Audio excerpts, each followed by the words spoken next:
How's that for a slice of fried gold? You think this is a fucking costume? This is a way of life. I'll be back. There's a flesh wound. I'm not gonna hurt you.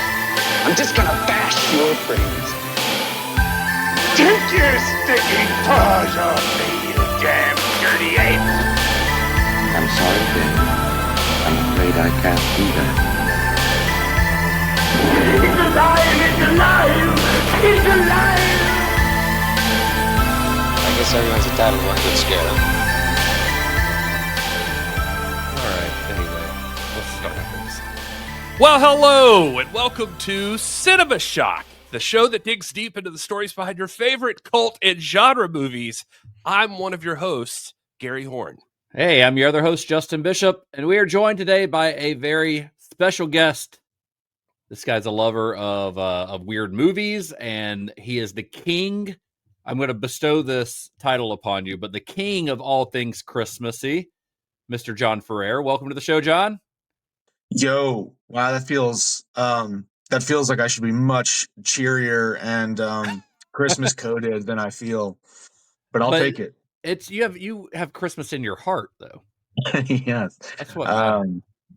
Yeah, I'm also getting over a seasonal cold, so I think I've got a little bit of a Christmas crunch to my voice still. So it's just we'll a take sexy that as a rasp feature instead of a bug. Yeah. Well, so John, you are one of the founders and you're a co-founder and one of the masterminds behind this thing called Macarathon. This is part of the reason we wanted you on for this show, because Macarathon is, how do we describe it? It's like an underground 24-hour marathon of all sorts of like Christmas movies and TV shows, like TV specials and just holiday ephemera, just like weird commercials and whatever found footage stuff you can find, which you've been doing for like, I don't know, like 20 years or so here in the Greenville, South Carolina area. Yeah, for sure. That's a perfect description. Yeah, this is the 21st one. And like the original, like the OG lineup would have been your kind of really classic alternative Christmas stuff like Die Hard and Black Christmas would have been, and Gremlins. And then, we keep going and we started doing more like themed years because, once you start digging, you just find more and more crazy stuff, especially like the commercials and the just lost VHS treasure troves of just insane Christmas stuff that happened in like the 80s and 90s in particular. And yeah, it's some people are like, really, for 24 hours? But at this point, we have thousands of hours of just crazy Christmas things that and it pretty much never ends. And I'm almost sick of finding new stuff.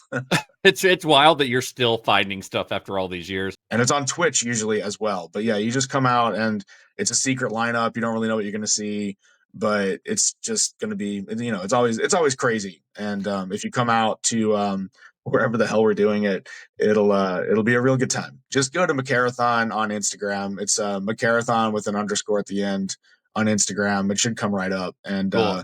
That'll have whatever you need to know there for sure. It's always a fun time. I have never stayed for the 24 hours. I am not that hardcore. I get very sleepy. But I will be there. I'm usually there for a few hours, though. It's always a fun time, and I'm always surprised by what kind of weird shit you've dug up each year. There's a lot of sleeping at Macarathon. Yeah, I usually enjoy that you can just show up. I think I did it last year, and you can just show up, and it doesn't matter when you come in, really. Like you might come in the middle of something, but soon something new will start, and yeah, it's a lot of fun.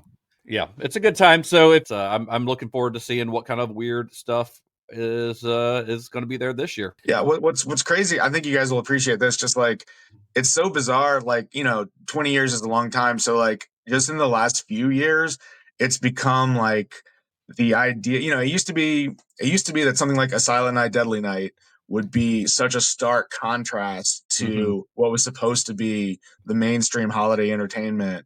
And in the last few years, there's been this shift to where it's like so commonplace to have this kind of dark, like Krampus flavored. Yeah. It's almost kind of like jumped the shark a little bit, which is not great for me as somebody that curates this stuff, because it's like every year now there's a new batch of these like crazy Christmas horror movies.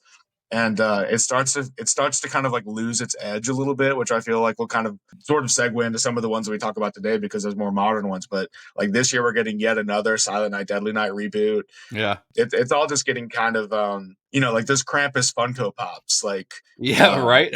like where it's not exactly counterculture anymore to do Christmas horror, whereas it used to be so extreme Yeah. counterculture that like people would riot in the streets, as you guys talked about on your Silent Night Deadly Night thing. Yeah, it was like very subversive where people would picket these movies, and I mean this was happening even as recently as like the 2006 Black Christmas that we're going to talk about. People were boycotting it and complaining about it, but now it's just like I feel like it's weird if there's not like 5 new Christmas horror movies coming out every Christmas. It feels like, but that's why when we decided to do a bonus episode to kind of coincide with the deep dive into Bob Clark's Black Christmas that we just did, you were kind of the first person that came to my mind because you are like, very versed in this kind of stuff, in this sort of like subversive or what used to feel subversive Christmas stuff. Like you're not your Home Alones and your Christmas Vacations. Not that there's anything wrong with those. We love those movies too, but like, that not everyone, some people that's all they watch. Other people like us, we like to look for the weirder kind of Christmas stuff because I think it's more interesting. And this is sort of like, I think Black Christmas, the original Black Christmas, and I don't know this for sure, you might know better than I do, but I feel like it was sort of the first, was it the first Christmas horror movie? Oh man, I have looked this question up so many times, and you would think it would be front of mind. I think that Silent Night, Bloody, God damn it, all the different Silent Night, X Night movies, Which includes Black Christmas, because that was Silent Night, Evil Night in the U.S. And then there's Silent Night, Bloody Night. Silent Night, Bloody Night with Mary Warnoff. I think predates it. Do you know that movie? I've heard of it, but I've never seen it. And now that I know that Mary Warnoff is, and I really want to watch it. Yeah. She's a little vanilla in it compared to what you're used to seeing her in. I'm used to seeing her in like all of her, Roger Corman and right, all that stuff. But yes, it was 1972, Silent Night, Bloody Night. You're right. So that maybe I'm pretty sure somebody will probably be yelling that that's not right, but I'm pretty sure that when I checked it out before, just really trying to figure out who actually did this first. This was it, and it really is like it is a Christmas horror film. Like when you watch it, it kind of got there first, and so it's sort of amazing to see how many people also arrived there, and yet it has so little credit. Like it's a really underground one. It's got a lot of like Warhol alums in it, and produced by Lloyd Kaufman. How about that? But not. It's not a trauma movie. It's a canon. No. Actually, interesting. We might have to do that one next Christmas, Gary. We might have to. All right, I'm in. That might have to be our Christmas special next year. So for this episode, though, we wanted to dig into. We mentioned this during our full Black Christmas episode that there have been several remakes and whatnot of Black Christmas. So we wanted a chance to talk about those because they're all vastly different from the original film.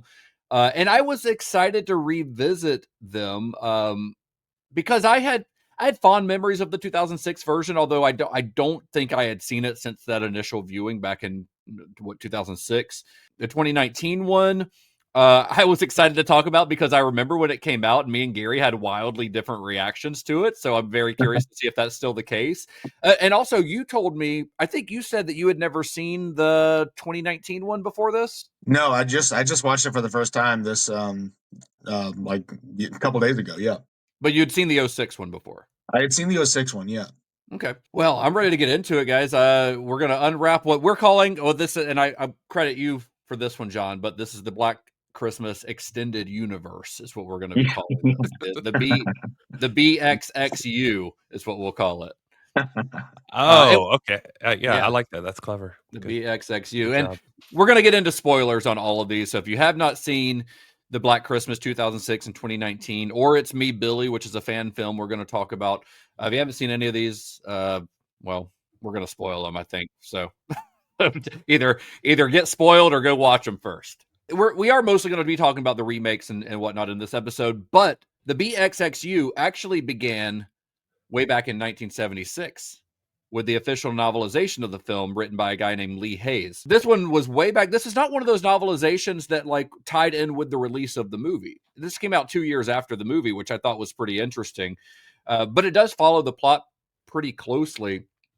Although it is generally believed that the writer was working from one of Roy Moore's earlier scripts, like when it was called Stop Me or something like that, like before it wasn't the final shooting script. And we know there are certain things in Black Christmas that were improvised, on set, as they are in every other movie.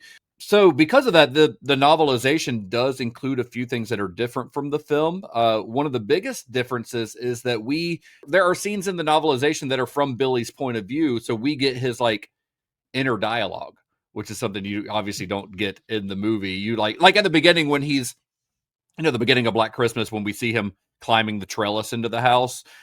In the novel, you hear him, or you read his thoughts of him thinking of like ways that he can get into the house, like how am I going to get in there, kind of thing. So you kind of get a glimpse into this like mentally unwell mind of Billy's, which is a pretty interesting approach. Well, if you read like the novelization of Halloween, that's what it reminded me of. I was like looking at like snippets of this, and like the novelization of Halloween like makes Michael Myers very horny about his killing. So it's there's definitely that aspect of it. You're getting into like what his thought process is, which to me is kind of with both of these movies, like Halloween and this one, would be like a cardinal sin, because I mean, maybe this is a precursor to what we're about to get into with the first remake, but it's just like they're just like jumping right into let's over explain this person instead of letting them be an enigma. Right. And I mean, and Halloween, that novelization is famous for how many liberties it took with the source material. Like it gets into some weird like stuff with Samhain and all that stuff, doesn't it? Yeah. Like Black Christmas mostly adheres pretty closely to the plot of the movie, only you're just getting things that wouldn't work in a movie, like inner dialogue from Billy. It'd be weird if the movie had voiceover like Billy was narrating. What's weird is like Lee Hayes, I saw, also like did the novelization for like The French Connection. He made a career of doing novelizations, I think. But he seemed to like lean pretty heavily into like exploitation in this one too, because like the stuff I saw and like one review I read talked about it, like leans really heavily into like detailing the girls' sexual histories and their bodies, stuff that like the movie doesn't really spend a lot of time on. So yeah, it apparently reads like it was written with one hand. So no, I don't know. It seems horny. It seems uncomfortably horny, and it's like I don't know. It's just like unnecessarily horny. Right. It sounds like they're like, this is a good horror movie, but what about their bra sizes? All Let's right. talk about that. Missed opportunity, Bob Clark. He worked all that out a couple years later with Porky's, I think. Yeah, I was gonna say it's you're really doing something when you're making something that Bob Clark did more horny somehow. And some of the other changes in the novelization are like more subtle, like when Barb dies, she gets killed by a knife, not the crystal unicorn, because the crystal unicorn was actually a suggestion by like Bob Clark's AD on set while they were filming it. So that wasn't in the script at all. So obviously Hayes doesn't have that to go by. Now, I will say, when I was looking up for like a summary of the novel, looking up some details on it, I came across another novel called Black Christmas, which has nothing to do with the movie. It's just called Black Christmas. So if you're looking for the novel, this is not the right one. It's from 1983, so a few years later, by a guy named Thomas Altman. This version is like a Giallo-style thriller that's about a serial killer that's murdering people around Christmas. And it was actually mentioned in Grady Hendrix's Paperbacks from Hell. And he described it. He says, this is Grady Hendrix's writing. He says, it's the night before Christmas, and all through the town, someone is chopping up pregnant co-eds with an axe, stabbing babysitters in the brain with a knife, and decapitating divorced ladies on broken windows. Sold. That sounds awesome. That sounds great. And I'm not going to read his whole write-up on it, but he does go on to write that it's less of a slasher. Black Christmas is actually an American giallo featuring all the hallmarks of the Italian horror genre: a faceless black glove killer, a series of elaborate stalk and slash set pieces, and a twist ending where the killer is revealed to be the least likely candidate driven by psychosexual yearnings. Also, that still just makes me want to read it. And it's, of course, because it's in Paperbacks from Hell, like everything else that's featured in Paperbacks from Hell. If you can find an original copy of it, it's like $75 now for a little mass market paperback. But wouldn't it be cool if somebody did like a Black Christmas remake, but they just based it on that novel, just made a new Giallo, where it's a remake in name only, which is, something we're going to talk about in a minute. So, that would be very weird and meta of them to do. But let's get into the actual remakes of Black Christmas. So the first one we're going to talk about is from 2006, written and directed by Glenn Morgan. Stars the most 2006 cast you could ever think of. We've got Michelle Trachtenberg. We've got Mary Elizabeth Winstead. We've got Lacey Chabert. It is like the most 2006 cast of all time. It's like a WB graveyard. When I started doing a little research as to how this one came about, because it's always interesting why people decide to do a remake for one reason or another, especially if it's a movie that's not very like mainstream like Black Christmas is. I feel like even in 2006, Black Christmas was still sort of like under the radar compared to some other movies that would follow it. Yeah. And the biggest takeaway that I got while I was researching the remake was that it really happened because Harvey Weinstein was being a little bitch about not getting the rights to the Texas Chainsaw Massacre remake. I was reading that same thing, that like it's like right in the middle of the 2000 Platinum Dunes remake boom, where you had Texas Chainsaw Massacre, Dawn of the Dead, Amityville Horror, The Hills Have Eyes, Nightmare on Elm Street, which kind of killed the death of Platinum Dunes. I mean, they're still around, but that killed all of their horror franchise remakes. But it was literally like remake a horror classic, give it some kind of traumatic backstory and some like gloss on it, and that's literally a business model. That's what you do. But yeah, like Harvey Weinstein missed out on this at first. Yeah, and Harvey Weinstein doesn't like to like let anyone outdo him, So Platinum Dunes, the company you're talking about, Gary, that was a production company that was co-founded by Michael Bay, and they founded it in like late 2001. So Texas Chainsaw was one of the first things that they worked on, and it kind of put Platinum Dunes on the map. And when they made the deal for TCM, they signed on with a distribution deal with New Line Cinema, and that's kind of what pissed off Harvey Weinstein, that Platinum had gotten the rights to TCM and made a deal with New Line. So he starts to, he throws a little temper tantrum, and he starts trying to buy up any like name brand horror franchise that he could get his little sausage fingers on. And eventually that included Black Christmas. You seem like you got some bitterness towards Harvey Weinstein. I think most people should. Hold on, what did he do? What did I miss? Let's get down that rabbit hole. So the rights to Black Christmas had been recently bought by a company called 2929 Productions, which was it's a production company owned by Mark Cuban. And it was 2929 who hired Glenn Morgan and James Wong to kind of spearhead their remake. Now, Morgan and Wong, they had been working together for years at this point. They had a long-standing relationship dating all the way back to the X-Files. Like, they worked on the X-Files starting in season 2, I think. They were like two of the major like writers on the X-Files, and I think they were showrunners on Millennium once they and the Lone Gunman, which didn't last very long, but they were kind of in charge of that. They wrote that one episode. I think it was called Home. The most controversial episode of the X-Files ever, I think. Yeah, which kind of lends itself into this story a little bit too, with like the plot of that one. But it's one of the best episodes of the X-Files, I think. Yeah, I was gonna say. So it seems like they've got the stuff for this kind of thing. Yeah. I got my wife's X-Files obsessive, so I end up being kind of like a substitute X-Files obsessive. I end up watching through the series every few years, and just in that world, Morgan and Wong are like legends, like they're beloved in the X-Files community for sure. Yeah, and it's usually if you see their names on the credits when you're watching an episode of the X-Files, you're in for one of the better episodes of the show. Yeah, definitely. Like it's them, and then there's the guy that there's the brothers. You got Vince Gilligan. Yeah.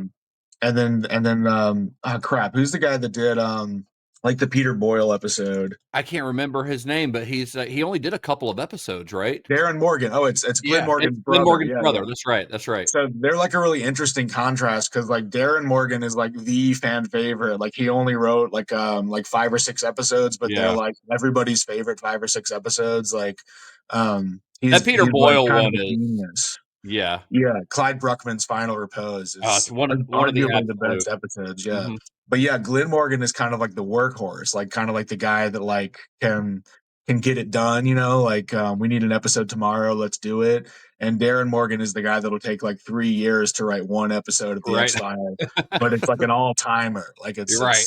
it's fantastic. Yeah. For what it's worth, too, with this, I was reading about Mark Cuban and Todd Wagner from 2029. They actually, when they had gotten the rights to this, really wanted to remake Black Christmas faithfully. That like Cuban was actually a fan of the original movie and wanted it to be there was a rumor he wanted it to even be a period piece. Like he was wanting to keep the same like just the subtlety of the whole thing, and didn't want to go over the top. Obviously, so like it's the Weinsteins that really Right. started to demand that things get quote unquote modernized. Mm-hmm. And so when Morgan and Wong, when they made the jump from like TV to feature film, they did it by helping to shepherd the Final Destination franchise to the screen. They produced and co-wrote the screenplays for the first and the third one. Wong directed both of those. And then Morgan made his feature film directing debut in 2003 with a movie called Willard, which is a movie that I love. It's another remake. It's about a movie about Crispin Glover commanding an army of rats to do his bidding, and it is as awesome as that concept sounds. Have you guys seen Willard?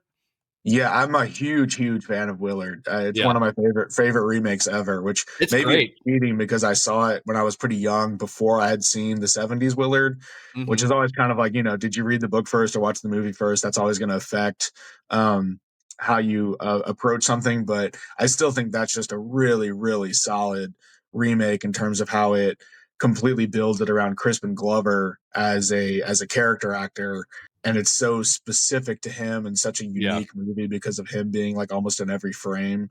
It's such a great movie. it's really good, and it works so well with Crispin Glover's like just weird energy, Yeah, which not a lot of movies would fit to have like there are not a lot of movies where he would fit as the lead, as the leading right. man, because he's such a fucking weirdo. Just has a weird like vibe to him. For Willard, it works. Yeah, it's such a tight like character piece that like you're pretty much on his side for the whole movie, even Hmm. though he crosses lines pretty quickly. It's just one of those movies where you're just like, I really want to see this guy rule the world with rats. Like I need to see this guy win. You're rooting for him, even though he's definitely like an anti-hero. Yeah, and I think the original one, I think the most famous, I think its real claim to fame is that like, wasn't there a Michael Jackson song that was about one of the rats? The rat's Yeah, name yeah. Ben. Ben? Yeah, Ben, yeah. yeah. Or I think is that for the sequel? Because there Yeah, was I a think I sequel. think he did a song for the sequel. Because the It's sequel's such a called Ben. yeah. The Willard extended universe is also like a very complicated. We'll do It goes real deep. we'll do Well, that you one next. talking just now, John, made me want to see like the sequel set like 40 years later, where it's like Willard living in the dystopian wasteland, like Yeah, lording yeah, over a community with his rats. Oh, the Rat King. Yeah, just on his yeah. throne of rats. So a few months after Morgan and Wong's involvement in Black Christmas was announced in Variety, Dimension, Harvey Weinstein's company, swooped in to purchase the distribution rights. Things started rolling. Cast members started getting announced pretty quickly. Now, some of them, I mentioned Michelle Trachtenberg, Lacey Chabert. They were known for television stuff at the time. Lacey Chabert was on Party of Five. Michelle Trachtenberg, of course, was on Buffy. So she was kind of hesitant to do horror stuff after Buffy because she didn't want to get typecast. Same with Mary Elizabeth Winstead, because she had just done Final Destination 3 for James Wong. So they approached her and she was like, I don't think I should do 2 horror movies in a row. But the character was so different that they were able to to kind of convince her to come back for it. One, this would have been after Mean Girls too. So I even saw like Chabert was once she was cast. Was it Amanda Seyfried? I think was considered, but then they were like, we can't have two Mean Girls. We can't have two Mean Girls in this movie. So that didn't work out. But yeah, you got like, I mean, Gossip Girl, Buffy, Mean Girls. Like, I sound like earlier I was joking around, but like I'm not being sarcastic when I say I actually do love this movie, honestly. So, and Michelle Trachtenberg will always hold a special place in my heart, especially from Eurotrip. Yeah. So R.I.P. R.I.P. I actually feel bad about the WB graveyard joke earlier now that I think about it. Way to go, Gary, you insensitive bastard. And I don't want to be too dark, but while I'm at it, let's just keep going. This is going to seem like a shock value joke, but also, come on, this is like a Harvey Weinstein Dreamcast right here. Well, yeah, I mean, you're not wrong. I mean, you've also got the great Andrea Martin. She's from the original Black Christmas. She played Phil in the original film. Here she shows up as Mrs. Mack, a different character, which is like the sorority house mother, I guess is what her official title is. She's not quite as much of an alcoholic as the Mrs. Mack from the original one, but she has a few celebratory drinks here and there. No toilet vodka. No toilet. I think it was sherry, actually. Oh, yeah. And Right. it was toilet sherry. And I think I read in some interviews that Morgan had said that he was always determined to cast either Martin or Margot Kidder in the role of Mrs. Mack in this. I think Andrea Martin works better in the role. I love Margot Kidder, but I think Andrea Martin is more like lovable in a way. Like she comes across as more warm, I guess is a better way to say that. Yeah, Margot Kidder is never going to be a house mother. Right. Yeah. The basic idea for the script on this one actually came from a previous unmade script that Morgan had been working on. I found this interview with them in an old Fangoria magazine where they talked about this. And in this old script, it was about this kid who had been hidden away by his mother because he'd like committed a murder or something. It was a story that was actually inspired by Ed Kemper. Who is a real life serial killer whose mother locked him in a basement and then he got out and murdered his mother. So they were kind of like using that as a source of inspiration on this. And the idea was very voyeuristic. This killer could be anywhere in the house watching from behind the walls. That obviously, once they get hired to do Black Christmas, they're like, well, this kind of fits what we're doing anyway. Why not just take elements of this script and turn it into a Black Christmas story? So that's really what they did.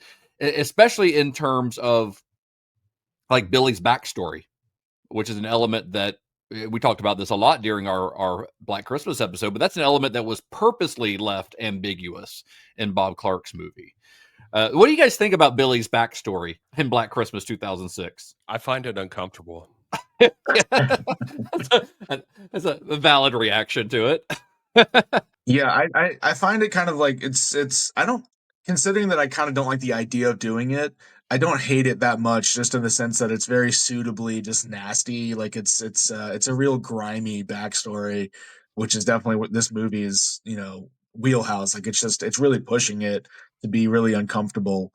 But I'll never get over it. Just at its core, I kind of just don't love the idea of exploring that, because it does that crazy thing where, kind of like how the Star Wars movies, as they keep going, they go back to these things that were throwaway lines in the original movies and then expand that to be this whole chapter, Right. Like the Clone Wars just being something somebody says as kind of a toss off, the Clone Wars.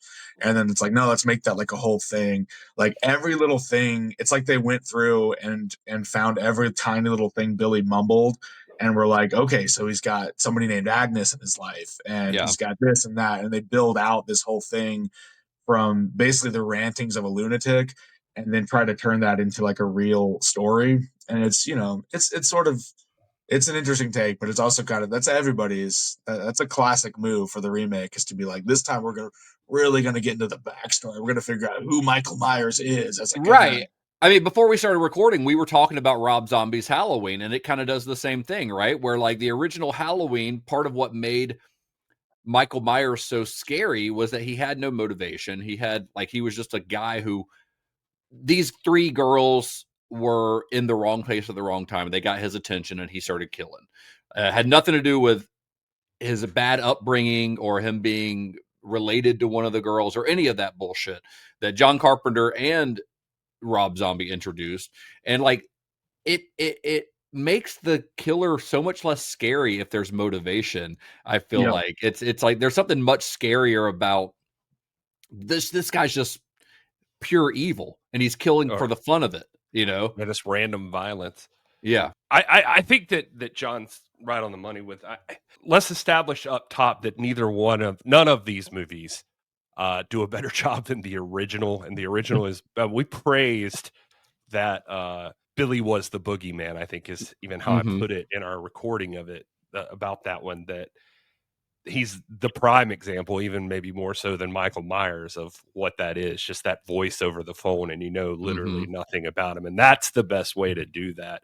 That said, if you're gonna go completely the opposite direction in a movie, I think his backstory is wild, and I do think it fits perfectly with this movie. Yeah, I mean, it fits the movie. It is a bonkers fucking backstory. It's like, he is bright yellow, which I don't know why. I don't know why the decision was made to give him the most like absurd case of jaundice that has ever been seen. Morgan and the cinematographer, like they both they wrote that in as it was in the script that he was going to have jaundice like as a symptom of his sickness, like his like souring, but the yellow skin, they literally said it was like to contrast with red and green lighting. Like just but he looks like he's a character from The Simpsons, like a live action Simpsons. Well, that's the problem you run into, I guess. But it's supposed to make him look just like wrong in that setting, you know? Yeah, he's glowing like the yellow bastard in Sin City. Yeah, exactly. Yeah. The whole time I was watching it, I couldn't help but think of the yellow bastard, which is supposed to be outlandish in his look. Right. You know, and here it's just like every time I saw it, it pulls me out of the movie a little bit, where I'm like, I get shocked by it every time I see it, and not in a like, not in a good way, more like in a oh shit, I forgot this guy's fucking yellow. Like, what's even weirder is I watched it a couple of times now this year, but they almost seem like they don't want to lean into it later in the movie. Like it's but they've already like that's a big part of it at the beginning when it's first talking about him, but then like later shots of him, it's dark and you can't really tell that much. That is like, so true. Yeah, it does seem like they level it back as they're going, which obviously isn't a thing because it's not like they shot it in order, but it does feel like that. It feels like they were kind of like, maybe we went a little crazy on the yellow. Yeah, this is a bit much. Maybe they fucked around with it like in color correction during post production and toned it back a little bit. But this goes back to X-Files. Like, I feel like when you read about Glenn Morgan, he's always, I mean, X-Files was his day job for so long, so I feel like everything tracks back to X-Files. And it's so much like there's this character Eugene Toombs in X-Files, who's like one of their recurring villains. Like they don't actually have that many recurring villains, and he's one that comes back a couple times. And he's like a stretchy guy, like he can he can squeeze through small he can squeeze into vents and stuff. And honestly, like their Billy is Toombs. Like Toombs is like a little bit yellow. He's got yellow eyes, and then he's usually covered in this kind of yellowy slime.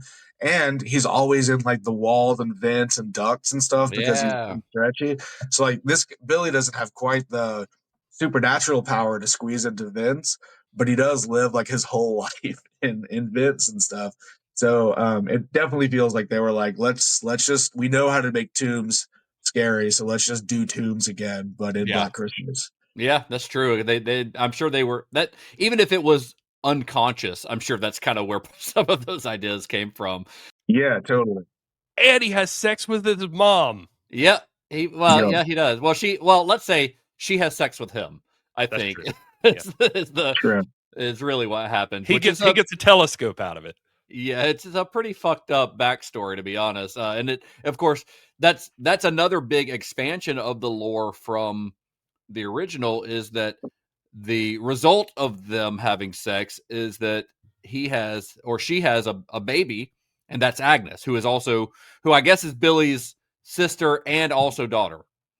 And then Agnes, let's go ahead and talk about it. So I don't want to get too far ahead, but they started working on this script and they actually brought Bob Clark in because they wanted kind of his blessing. So they brought him on as a producer, and he was pretty enthusiastic about their take on the material.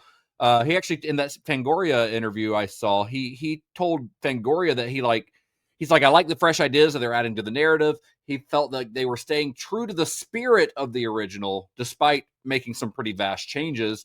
And one of those very vast changes, I think, is not only this insane backstory for Billy, but the introduction of Agnes as a character. That's one of those things, like you said, John, who she was mentioned in the original one several times, but like it wasn't a part of a mystery of the original. It's just one of these weird rantings of a lunatic. And now she becomes a major part of the backstory. And that's actually, over the years, fans of Black Christmas have always sort of speculated about who Agnes might be. It works its way into the fan films, things like that. But Bob Clark did say in some interviews that part of the backstory that they had written for Billy was that Agnes was his sister. So that's kind of where that's coming from, even though it's not explicitly stated in the movie. He has said on multiple occasions that is where like their minds were when they were writing the original movie. In this movie, they not only introduce Agnes as an actual like flesh and blood character, but they throw in this third act twist that there are not only one, but there are two killers, and they're Billy and Agnes in this movie. And that was one of those things that was insisted upon by the Weinsteins. They wanted two killers. Remember, they produced Scream. I was going to say Scream, yeah. So, and all those movies have multiple killers. So I guess maybe they just thought that's how slasher movies should be done. Like there always needs to be two killers. I don't know where that thought process came from. Yeah, I feel like that comes up over and over. Like Harvey was like the absolute like master of it. Worked once, so let's do it over and over and over again. Yep. And they couldn't give her the yellow skin, which they could have. That would have been interesting. Instead, they made her look like a potato that you left in the microwave. I think she looks exactly like Fred Armisen when he's playing the feminist bookstore owner in Portlandia. Every time every time the wig and everything, every time Agnes came on screen, I just thought of Fred Armisen in drag. Agnes reminded me a lot of Dean Ween. I don't know if that's too deep of a cut, but I don't know Dean Ween. Okay, he's the guitarist from the band Ween. Gene Ween and Dean Ween are the two guys in Ween, and I did not know Ween was somebody's last name in the band Ween. They're like the Ramones. It's fake. It's a fake. Oh, it's a fake name. Okay, I just looked him up. I could see the face. The face is very similar. Yeah. Did you guys watch that behind the scenes thing? May all your Christmases be black. It's like a little featurette about this movie. Yeah. Mm-hmm. Okay, yeah. So like they talk about how like Agnes, they just grabbed like the first AC or something, like the focus puller, just because he had like a really interesting face, and they were just like, and nobody questioned it. They were just like, we're gonna have Dave over here be Agnes because he looks crazy, and everybody was just like, yeah, that makes sense. That's like Frank Silva from Twin Peaks. Yep. Twin Peaks.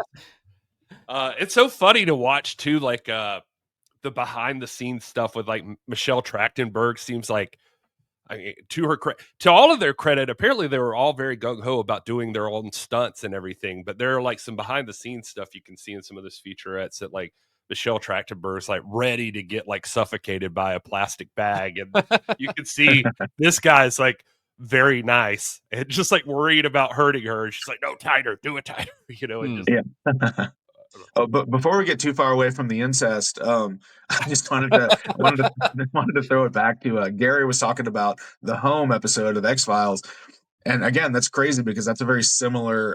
Home is all about this inbred little family who they have kind of their own thing going on in this shack out in the middle of nowhere, and they only venture out into the world when they need to like bring in some fresh blood.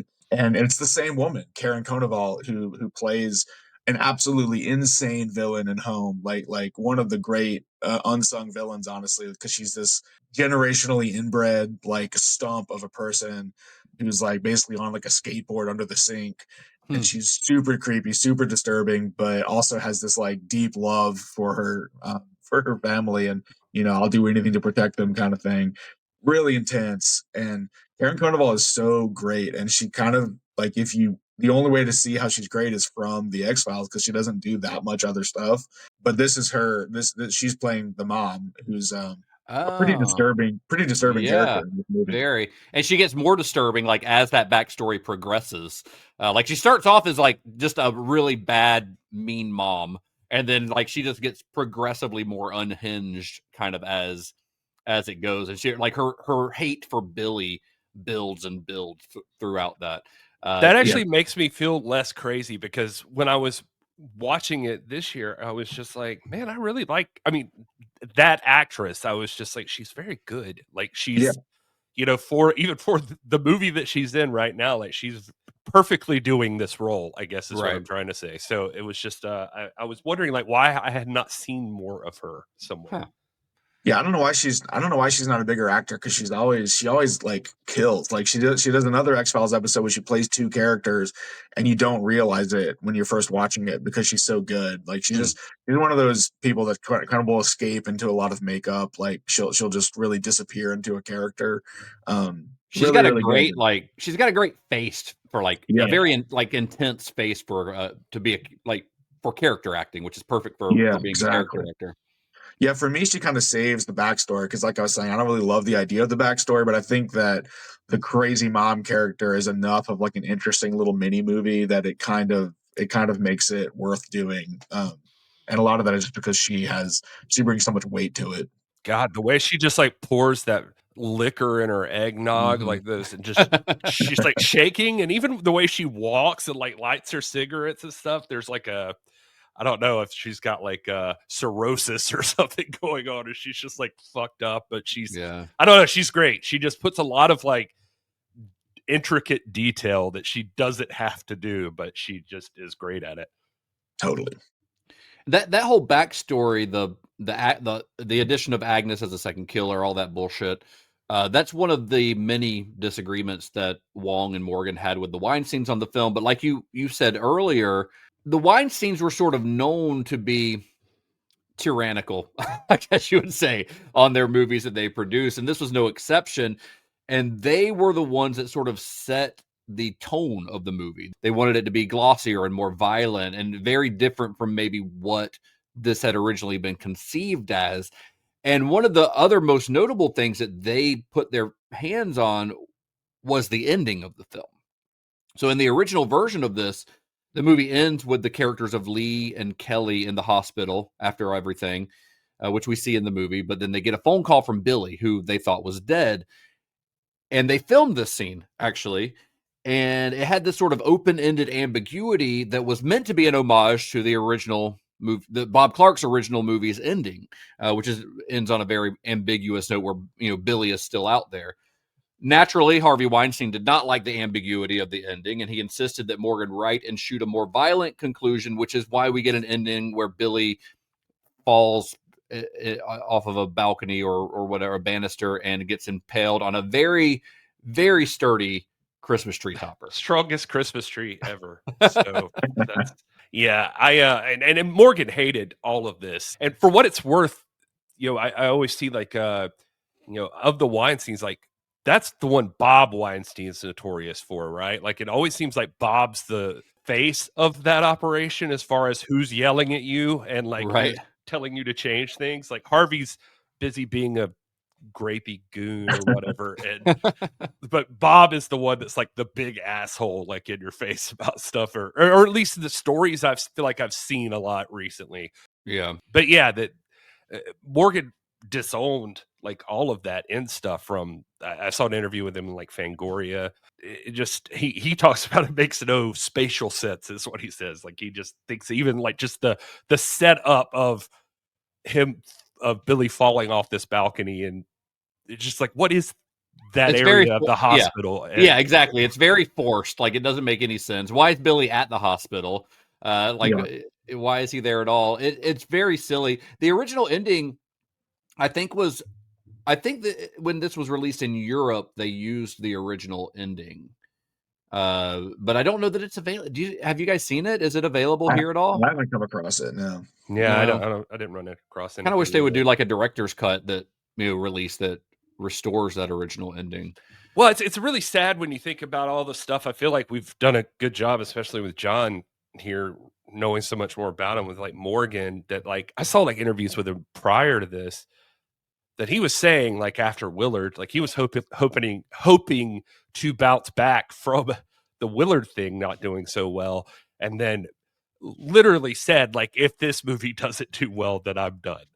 Yeah. And so it's like he knew that, and he was right. I mean, Yeah. so, I think think it's crazy. Like I really like this guy, but in that back behind the scenes thing, it's like there's something about him that's like I don't know what he's doing here because he's so downbeat and he's like literally obsessed with being in like director's jail and everything about Willard, which is like again, very slow paced, very kind of like it's a slow burn character study kind of thing. It's all about character. And this is not like that at all. It's like you kind of barely even get to know any of these girls. And you, even with the backstory, it's all just kind of plot based. But he seems to openly hate his own movie. I guess like he's and he's always saying like I have to do this right or else they'll never let me make a movie again. And I kept just kind of feeling like I felt for the guy, but it's also just kind of like love the one you're with, man. Like, don't worry about whether or not you're going to be able to make another one. Just why would you want to make another one if you don't even want to make the one you're making right now? Like you are making a movie, so do a good job now. Well, I guess the reason the reason I was saying that I meant to add on there is that part of the sadness of that is that it doesn't seem like he had that much control by the end of this. So like even throughout the movie with like the editing and that sort of thing, apparently like the notes from like Bob Weinstein were like brighter, faster, you gotta make it punchier and so I don't think he was getting to do a lot of what he wanted to do originally. I can't say that he's at no fault, but it does seem like it's sad that he knows this is his chance, but he's having to succumb to a lot of like studio pressure. Basically, it's definitely not fully the movie that he had set out to make. I mean, I think the Weinstein sort of like butted their way in there and changed it tonally. I don't know what they were doing like tonally with it. I think because this movie it rides a weird line between being this sort of glossy 2006 slasher movie, but also sort of riding on the tails of the like the torture porn boom that was beginning around this time, because Saw and Hostel and that stuff was already out by this point, so that was really popular. And this movie, like, I love the gore and stuff in it. I think there's some incredible kills. I'm sure Gary appreciate it. It surprises me how much you like this movie, considering how much eyeball violence there is in it. And I know you've got a thing for eyeball violence. There's a lot of it. It's kind of like the main thing. Oh, and the Christmas cookie thing really disgusts me. It's gross, but that is wild.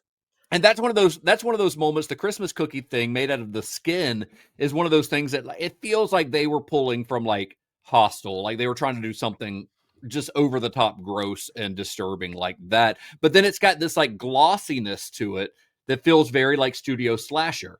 It's visually, I think it's a really stunning looking film. I've always really liked the look of this film, but there is some sort of weird contrast between the grisly, like gritty things that are happening on screen and the way that they're filmed. A lot of times, it's interesting, strange, yeah.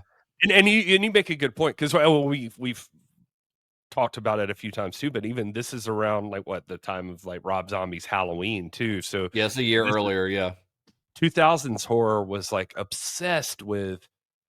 It seems like origin stories and trauma. Like that's what they want to do versus like the 70s, like the evil just is kind of thing. Yeah, but overall, I know Gary, you said you're a pretty big fan of this. You've always talked about being a fan of this one. I think that the original is one of my favorite movies of all time. I think it's basically a perfect horror movie. So it would be easy for me to hate this one, but I think this is exactly, for me, this is what a remake is supposed to do. If you got to do it, then just do it a totally different way. And so like do while a still different take on it. preserving the ideas, like with because it's not like it's reinventing the wheel necessarily. It's taking it's taking cues from the first one plot wise and everything. Things that are in the plot here are at least influenced by the original film. Even if they're done very differently, like the Billy backstory, it's obviously not in the original movie at all. But here, at least it has its basis in things that happened in the original movie. You know what I mean? Yeah, it feels comfortable, like you're getting the story, but they aren't trying to be that story, which you're going to fail at. So you can't do it. So just go the other direction. And it feels like, I mean, despite all the interference and everything, for me, and I did not like this movie the first time I saw it. It disappointed me, probably for that same reason that I was like, this isn't the original and you suck. And but the more I see it, the more I love it. Like that, I'm just like, wow, you went all the way the other direction, and good for you, because it's gory and weird and just nuts. It's just, I just appreciate it for that. And for once in my life, I think that may be becoming the consensus, because the more stuff I read about it, and I kept finding YouTube videos about it this time, that people are like, hey, this movie isn't bad. This movie's kind of fun. So hopefully, I think people are coming around on this one, that it's just it's a fun, it just feels like a fun slasher movie, especially amongst all those other movies we've been naming. This feels like a higher watermark for those early 2000s movies to me.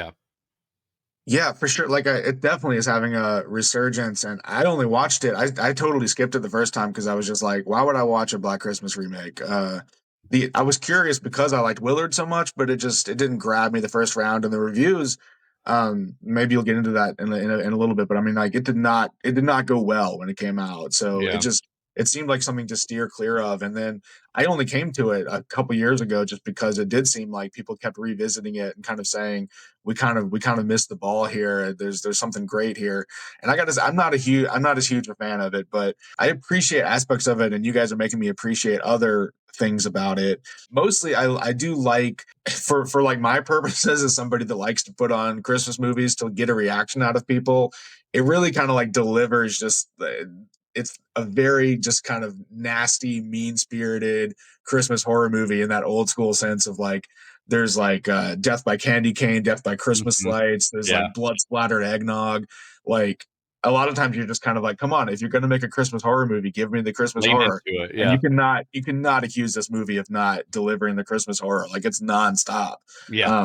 So I like that aspect of it, but I also just feel like it's a little bit flavorless, and it keeps just going back to the shot of like the girls sitting around the Christmas tree, and you're just like, who are these people? Like, I don't. It makes you really appreciate just how difficult it is to do something like the '70s one, where everybody seems like they really have this rich, full life that's being interrupted by this slasher, as opposed to just being there to be slashed. Which is something you take for granted. Just how difficult that is to actually do. Or like, Barb feels like such a person. And all these characters are just like, wait, you get to the final girl at the end, and I'm just like, I don't even remember which one this is. Like, who is this? That's all fair. I will say, to push back on the sitting around the Christmas tree thing, that is one of the parts that I really do like in this movie, because I feel like that's the part that makes it feel like you're still connected to the original to me, because the sisterhood of like that sorority, like them all hanging out at different points throughout the original Black Christmas, I felt like they really did try to establish there was like a lived in world and relationship in the sorority house. So I kind of did appreciate that on the remake. Well, I think that they do. I mean, I think that they do it to an extent, but what John is saying, what I agree with, is that the original movie, one of the things that like I love so much about it is how well the characters are written, how real all of these characters feel. Like, they really do feel like they are fully realized characters. Here, a lot of times you do get this sense that they are sorority sisters, and they fight, and they have there are inherent relationships between them, but you don't know anything else about these girls based on what we're given. I have a hard time remembering any of their names. By the end of the movie, I'm like, who the fuck is this one again? Like, I don't, I should have added, with the caveat that this is not the original, and this is a B movie version of the original. It's like in the original when you had Barb, who is the like party girl. She likes to get drunk and she likes to tell lewd jokes and things like that. And it's a great character. That's Margot Kidder's character. And then in this one, you've just got the one girl who drinks wine and tequila back to back and then starts puking in the toilet. It's like, what the fuck did you think was going to happen? And that's sort of all we know about her as a character, is that she's the drunk girl. Yeah, her Right. character trait is that she's drunk instead of Barb is like she drinks because blah blah blah blah blah. Yeah. It's very different feeling. Yeah. To be fair, they do try to establish a couple of scenes where they talk about her family doesn't want her around and she has nowhere to go. So they try. Well, I will They say, didn't think of it. never mix red wine and tequila. That's a takeaway from Black Christmas 2006. Never. If you learn anything from this episode. For what it's worth too, they do, they kind of just completely forget about any of the male characters or police, really. Like none of that stuff matters in this. Yeah, and they do this thing with the boyfriend, the one boyfriend we get in this, who's like he's got this side plot where he slept with one of the other girls or something, right? And, right. Yeah. He that never really cheated. goes anywhere, except it's sort of like the movie's half-assed attempt to set him up as a red herring, the way they did Keir Dulley's character in the first one.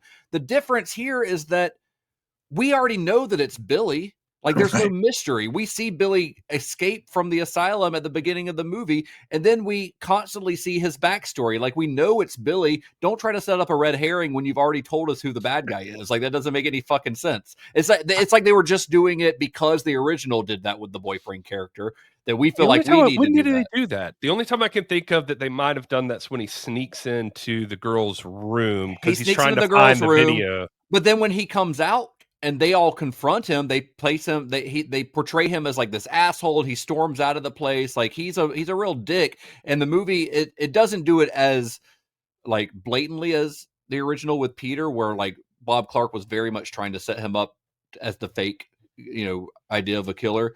But in this one, they're definitely doing stuff with that character where they were leaning in that direction.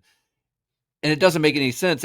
Because he doesn't make sense as a red herring character, him being there at all is sort of like you could fully remove him from the movie and it wouldn't make a difference. Well, I was going to say the next time he comes back into the movie, he's helping them. And why he's there again, I don't know. He just shows back up walking through the windows as a shadow, but being a weirdo. But I mean, as far as the killer, I would say, what was confusing me is I'm pretty sure they literally show Billy or Agnes murdering every single person that dies. They're blatant about who the killer is. They very blatant about it, which is why the even subtly like hinting that this guy could be the threat doesn't make any sense, because we know that he's not the one doing this.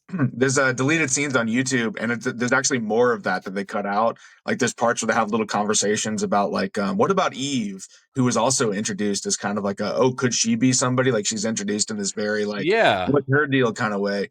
And it makes literally no sense, because you know going in from the prologue and from just every shot of the murders, you know exactly what's going on. So I think they had that structure in at one point to kind of be like, could it be one of the sisters? Could it be this guy from outside? Yeah. And it's like, why even spend time on that when that's not one of the questions? I think it's just one of those things that was probably imposed on it. That's like, well, that's how Scream works, so that's what we're doing. If you didn't have that whole backstory in there, then that stuff could work. But yeah, you can't introduce somebody as like Eve. Like that I thought the same thing. I was like, they're presenting her in a way where like there's something off, or like there's something we should pay attention to. Like I was thinking, because I hadn't seen this in 20 years, I was like, is that Agnes? Right. And just because they present her as like kind of off. They literally cut to the flashback about Agnes after introducing her. Exactly. Which makes it seem like, it actually seems literally like they're telling you this is Agnes. Yeah, in the editing. But then she's not, and also she doesn't even come back. Like she's introduced as this very mysterious character, and then she gets killed off screen immediately. Yeah. It's a weird structure thing. Yeah. Her head's chopped off, and yeah, I'm glad you said that, because that's the only other thing they could have been going for, is because if you're watching the Billy story, there are kills before he even gets to the house. Presumably, I mean, there's stuff happening while he's still at the sanitarium, like breaking out. So I guess it's supposed to be trying to like tell you like it's almost like it is telling you there's a second person and it might be one of the girls, but also they play it like it's a big reveal that there's two at the end. So Right. Yeah. So that is yeah, very weird. I it think is you're right. strange. I think that's them trying to say who is helping Billy, and making that a little bit of a mystery, but it really doesn't land at all. No, it doesn't. Oh, one other thing about the movie, that I think is amusing is just so the original Black Christmas has this dry cleaner bag kill, which is one of the most iconic kills ever, one of like the first great slasher moments. Mhm. Um, and it's just hilarious to me in these remakes. It's like this need to deliver that, and in this movie especially, it becomes like Billy's whole MO. Like it's literally like the thing he does to kill people. Which Right. like in the first movie, it's literally just it's there. It's just like a convenience kill. There's nothing to it at all. And now Billy is like, no, that's literally how I kill people, man. Yeah. That's what I do. That's my thing. On one hand, Like, I can see that's like because that's like the literal image that's on the cover of Right. everything, and like the plastic bag, but it can't just be the plastic bag because of this. It's like the plastic bag is first to suffocate you a little, then stab you in the face. right. Right. Right. In the eye. Yeah, I know. Right. It's a very violent kill for sure. I mean, it's a good, it's a good method for a slasher movie, but it's just funny that it becomes his whole thing. It reminds me of just like if there was a Norman Bates prequel or something where he's just obsessed with showers, Yeah. like he's He only kills he's people in the carrying shower. around like a little miniature shower head everywhere. Just like He is one of those Halloween costumes where you're yeah, in the yeah, shower. exactly. Right. He pulls the curtain open like in a mobile version of the curtain, and oh shit, it's the shower slasher. Ugh. I do appreciate the one where she stabs Agnes in the back of the head, and somehow the eyeball is on the end of the poker, but in a way that she would have had to because she stabs her in the back of the head, it would have had to pull the eyeball back out all the way through her skull. I think Very to get soft that to work. skull. Very talented. Also, the sister, I forgot her name. The one who the first girl who dies when her Yeah, sister comes. she's sort of like the substitute for Claire's dad in the first one who comes investigating, but in this it's her older sister. Yeah, that is. I want to say that's Glenn Morgan's wife, just for the record. Yeah, that's Yeah, right. it Yeah. is. Yep. She was, an established actress, but I think this is at least the first time that they ever worked together as like actor and where he directed her. Just want to give her a shout out, is all. Yeah. So this movie was released, oddly enough, on Christmas Day, 2006, which is a strange decision. Not because, there's anything wrong. I mean, lots of movies are released on Christmas Day. But to me, like releasing a Christmas movie on Christmas Day, you're really limiting your audience because most people after Christmas are not going to be watching a lot of Christmas movies. Once Christmas is done in my house, like I'm done with Christmas. December 26th, I'm done. I'm not watching any more Christmas movies till after next Thanksgiving. And I feel like and a lot of times when you see movies released for Christmas, they're being released in November at the latest. Sometimes like pre Halloween these days. But at least a couple of weeks before Christmas would make more sense. Not on December 25th, 2006, which is when this movie got released, which was kind of controversial because some Christian groups got mad about them releasing a gory Christmas movie on Jesus's birthday. So there was a bit of a controversy, not like to the extent of the original Silent Night, Deadly Night, which was a whole thing that we talked about in those episodes. But there was some, there were articles written about it in LA Weekly and in Deadline and things like that. So it made the news.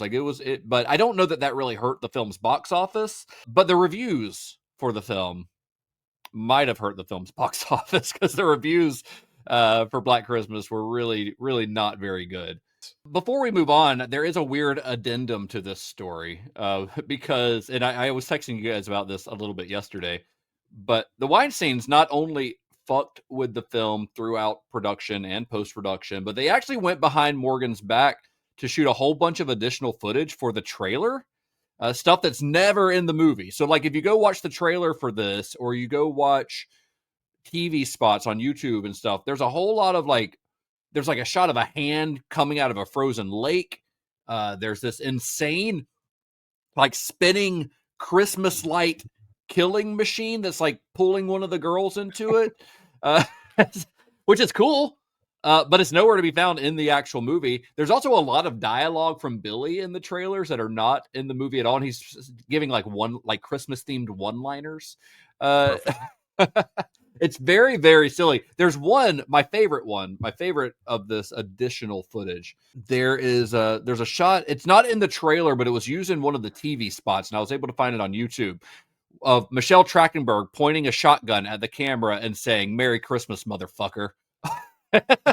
Of course, it's a TV spot, so it cuts it off at the F. But I part of me, as much as I hate the idea of the Weinsteins going behind Morgan's back to film a bunch of bullshit that's not in the movie, part of me wishes Michelle Trachtenberg pointing a shotgun and saying "Merry Christmas, motherfucker" was in the movie. Yeah. Yeah, it feels like what they did with Snakes on a Plane to make it more what people wanted from Snakes on a Plane, and added the tired of these motherfucking snakes on this motherfucking plane and everything. But I know you never want to be Team Weinstein. That's rule number one. Don't be Team Weinstein. Just in life, rule number one. Yeah, exactly. Right. But I do kind of I like even like the Christmas tree death at the end, which is really silly. It's like part of me is like, it's not a great movie. So why not just have it be just like a total like fun carnival of Christmas insanity, over the top? Just go all the way. Yeah. Whereas that's the part of what I like about it, is that how much further the other direction it goes. Yeah, it could have just kept going and had I wonder what Michelle Trachtenberg was thinking during that. Does she know the context of her filming that scene? Did she know it wasn't going to be in the movie? Or do you think Weinstein had hoped to work it into the movie? Or was he, what I read said that he was shooting it for the trailer. He was having it shot specifically for use in advertising. So I don't know if he ever was hoping he could sneak it into the movie or something. But yeah, I don't know. I'm curious. Did she think that this was just like a reshoot? Because that happens a lot on movies. We need to pick up a few extra scenes. Or did they tell her, this is just for the ads? Right.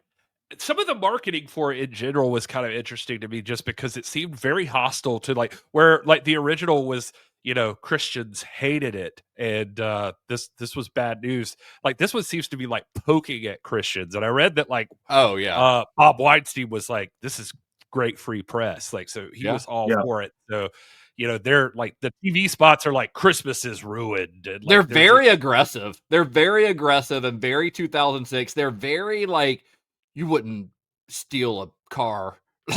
They feel like those commercials, right? Right. They're just oh god, no, I wouldn't. But they're very 2006. They're very 2006 edgelord. We're trying to be controversial. They're counter programming Christmas. They're just I hate your family, you'll love this. Yeah. Jesus was born on this day, but so was Billy. It's like what we were saying earlier. Just I feel like this was the last time that movies were actually even that much in the mainstream culture that was even a problem. Because now we've got there was the David Harbour Santa movie where he's kind of kicking ass, and then they made the Grinch movie that's like a Grinch slasher, and nobody gives a shit anymore. The Christian community that used to get up in arms about this stuff is just they've moved on to other things. They don't care about what's playing in the multiplex anymore. Let's set one during the nativity though. Then we're going to court some controversy, and hey, a lot of free press. I think we're onto something. Yeah, I like this idea. I also love that it was apparently it opened against night at the museum. So I think that it was from a time, maybe just coming out of the time where you might have tricked your grandma to taking you to the movies, and you could have walked her into this one instead. And she would get, instead of Ben Stiller, she's watching some guy get his eye sucked out with a candy cane. So that'd be good. All right, guys, let's move on to the next Black Christmas remake. And I'm putting remake in air quotes right now. From 2019. So we're going to go in time 12 years. Harvey Weinstein, things have not gone well for him in those 12 years. He gets arrested. He gets charged with rape. Things quickly and deservedly go downhill for Mr. Weinstein. And I had sort of assumed that when I went into looking into this, I sort of assumed that Weinstein had lost his rights to Black Christmas as a result of his arrest and downfall, because he did lose a lot of other properties that way. Like, I don't want to get too in the weeds on the history of it, but basically, a quick rundown. So the Weinsteins owned Miramax. That was their studio. Dimension, which is what you see at the beginning of Black Christmas '06, that was sort of a sub-label within Miramax that was mostly used to release genre films, horror films, sci-fi, stuff like that. Then in 1993, Miramax and Dimension along with it were bought by Disney. But in 2005, the Weinsteins separated from Disney and Miramax, went on their own way, and the deal that they made with Disney allowed them to take Dimension and all of the properties that were produced under Dimension along with them. Things like Scream, for instance, which was smart, and that all became part of their new company, which was cleverly titled the Weinstein Company. So then you've got these sexual assault allegations against Harvey Weinstein. This caused him to get fired from his own company, and then everything went to shit. The Weinstein Company filed for bankruptcy in 2018, and all of their properties, including Scream, including Halloween, they're all suddenly up for grabs. So I kind of thought that's where somebody swooped in and got Black Christmas, but that wasn't quite the case. The rights to Black Christmas had actually, just before all this happened, the rights had lapsed because neither the Weinstein Company nor 2929 Productions, who produced the 2006 one, made a sequel to the 2006 one within like the allotted time. So they lost their options on the rights to Black Christmas. And those rights in early 2019 went back to the creators of the original film or their estates. So an independent producer named Ben Cosgrove, he bought those rights out of his own pocket, actually. But he didn't have a lot of experience in horror film, so he turned to someone who did, which was Jason Blum of Blumhouse. So this is like March of 2019. By December of 2019, this movie is out in theaters. So this all happens very, very, very quickly. As soon as, of course, Jason Blum, somebody contacts him and says, hey, I've got the rights to Black Christmas. Do you guys want to do it? Jason Blum's not going to say no. So he signs on for it. Very quickly, after it's announced that he's working on the film, he announces his director, which is a woman named Sophia Takal. Now, I was not familiar with Sophia Takal prior to this movie. She hadn't done a lot of directing before this. She had actually begun her career as an actor. She had mostly appeared in like small indie films. She did a lot of those like mumblecore movies directed by guys like Joe Swanberg. So that was kind of like where her career was for years. And I guess that's sort of how she got involved in horror, sort of like almost on accident or because she was in the same circles as some of these other guys, because she has actually stated in interviews that she's not really much of a horror fan. She ended up getting a role, however, in the first VHS movie. She's in a segment called Second Honeymoon, and that's the one that's directed by Ty West. So Ty West he's friends with Joe Swanberg. They kind of work in the same circles. They appear in each other's movies, on screen and behind the scenes. They help each other out a lot. So she's sort of like in the same circle with guys like Ty West and Joe Swanberg. And then VHS gets released in 2011. But that same year, 2011, Takal makes her directorial debut. It's a movie called Green. Didn't like make much of a splash.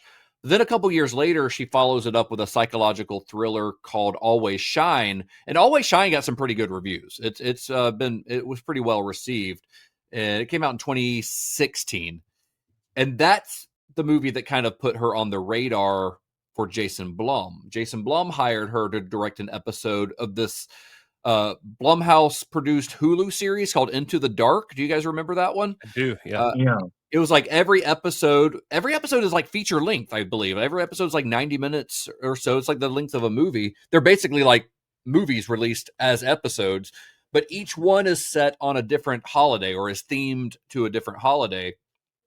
She didn't do the Christmas one, though. She did the New Year's one. Yeah, and it's like satirizing like wellness culture and like female influencers and stuff like that. And it got pretty good reviews at the time. So naturally, when Blum went looking for a woman to direct his new take on Black Christmas, because he wanted a female director for this, Takal kind of seemed like the obvious choice for that. Now, I will say we do need to mention that this also, her hiring comes like right after and you may have been about to mention this, but Jason Blum had he stuck his foot in his mouth. Where he stuck his foot in his mouth because in 2018 he had to publicly apologize for quote unquote dumb comments he made when he was asked a question about female directors and doing horror or something, and he basically suggested that there were very few women directors capable or inclined to direct horror movies, and so this is the first theatrically released Blumhouse movie, I think, directed by a woman, because he basically, like, that happened and then it became a mad rush to or at least you can look at it this way. I don't know that there's like any evidence this is 100% fact, but the context of the whole situation seems it seems suspect. Yeah. It got greenlit and rushed into production to like do damage control, like, for the studio because of misogyny and basically what he seemed to imply when he made that comment. So here he is with like it's his $5 million apology letter to ladies. To women. Also, hasn't my man ever seen Slumber Party Massacre? Come on. Right. Jason Yeah. And Blum. I think the way that he said it, he was sort of, I wish I had his exact quote in front of me, but he says something like, he basically implies that there just aren't that many women working in horror, which is blatantly false. They just weren't working at Blumhouse. It's a thing. So he stuck his foot in his mouth. He had to come back and say, I said something dumb. I phrased it wrong. I'm sorry. Guess what? I'm hiring a woman to direct our next movie. Right now. So he calls Sophia to call, and when he called her, even when she was hired, there was no script. Wasn't even a concept. What there was a release date, December of 2019, because there's a Friday the 13th in December of 2019. So they're like, that's perfect. We can release it on Friday the 13th, right before Christmas. That meant that Takal had 9 months from the day she was hired to write a script, cast, direct, and edit, and release a movie. And we all know how great it works out. Well, and I saw like it was even more compressed than that in some ways, because like development, it said, was announced in June 2019, and I think it said like principal photography was completed in July 31st. So like they had knocked this thing out, and yeah, I don't know. It's a real irony here, though, the 9 months, because while this has very little resemblance to the original, there was the question of whether to birth this whole thing or abort it. So I don't think there ever was. That's a joke I was saving up just for this one. I love it. I love it, Gary. Thank you. Glad you had that in your back pocket. Yeah, you're welcome. So Takal was kind of given carte blanche to do whatever she wanted. Like Jason Blum's like, there's not a script, so you can just take the Black Christmas name concept, set a horror movie on Christmas, just do whatever you want with it. He never specifically said that she actually had to go by the plot of the original movie. So she teamed up with a writer named April Wolf. They worked on the script. They wrote it in 3 weeks, and it was done. So that's always a good sign. But they took obviously, if you've seen the movie, you know that Takal and Wolf took a very, very different approach to the film, which is honestly, it's only a Black Christmas remake in name only. I mean, it's set on Christmas and there's a sorority. And that's really where the similarities end. It's no Billy. This was about Billy. Rapey fraternity pledges possessed by Camus murdering college girls. Kind of close. Yeah, part of me appreciates. I'm saying this all as a preamble to like, it didn't really work for me, and I don't think it worked for a lot of people. But part of me kind of appreciates their approach, just in the sense of what if you do just go completely ground up, like it just needs to be like a sorority house at Christmas. I kind of like the idea of, okay, well, in the 70s, the fear there is going to be about fear of the unknown, the man in the shadows. What does it look like in 2019? Well, it's more fear of institutions, fear of society, fear of the guy right next to you. I kind of appreciate the thought process there of like, let's rebuild it as what's something that's scaring the girl alone in the sorority house now today as opposed to back then. So I sort of see where they constructed this, even though for a lot of people it was just a non-starter because it has nothing to do with Black Christmas. At the same time, it's like, yeah, but it's also kind of like, what is scary to you in college alone on Christmas break? It's a different answer than it was in the 70s. Oh yeah, I mean, I think so too, and I think that the approach that they took to it was pretty admirable, and not like there's nothing wrong with it as a concept as it is. I think the rush production, I think the concept could have been refined a little bit more, maybe. Yeah. Had they had more time to work on the script and things like that. I Maybe think they the could have guys taken this didn't. concept and like, I don't know, just kind of worked it a little bit more. This feels very first draft. Maybe For they didn't sure, have yeah. to. Maybe they didn't have to actually just like literally bleed toxic masculinity, right? Yeah. I mean, Uh, Takal, when she was working on it, she did work to make her version of Black Christmas as feminist as possible. Like Bob Clark's movie, we talked about this in our episode. It is a feminist classic. Whether Bob Clark wanted to admit that or not, whether or not that was intended by him, which he says it wasn't, but the themes are there. But the themes there are very subtle. Here, Takal and Wolf are bringing those themes right to the forefront, substituting Clark's very subtle approach with like a sledgehammer to the face. Like there's no finesse here in them trying to get their message across. Now the message is valid. I do think the message that she's trying to get across is valid and it is important, but the way it's told, you could hardly call it graceful. Yeah. Yeah, I think pretty much every reaction you see to this is some version of complaining that it's very on the nose or yeah, there's absolutely no subtext or subtlety at all. It's just all out right there, right out in front. And, I don't know. That was also, we're a few years later from this. So in 2019, some of these keywords were not quite as drilled into the consciousness as they were at that exact moment in time. But it's still, I mean, there's no getting around that it's a sledgehammer approach, like you said. Yeah, yeah. And so the basic plot, I guess, for if anyone's listening that hasn't seen it, is that it's set in a sorority on Christmas, just like the original one. But this time, you've got this sort of like secret society, this fraternity who is like trying to preserve essentially the traditions of old white men. Basically what it is. And there's a lot of like talk about sexual assault and the way that men control the narrative and things like that. And like I said, it's a very valid message to get across, and it's a very interesting idea for a horror movie. I just think that it's a little, like you said, it's a little on the nose. Yeah, I think that was my initial problem with it when I saw it the first time. And it like I hated this movie the first time I saw it. Like I just not like what you guys are talking about is really, really valid, but I think it was the sledgehammer approach that Yeah. annoyed me No, the yeah, most. of course. I was just like, good God. Like my eyes are rolling, like it's just like I get it. Like, could you have done this? Especially when you're going in for part of the same reason I hated the 2006 the first time I saw it. I was like, this is not the Black Christmas that I'm used to. And I still love the original. It's still one of my favorite movies.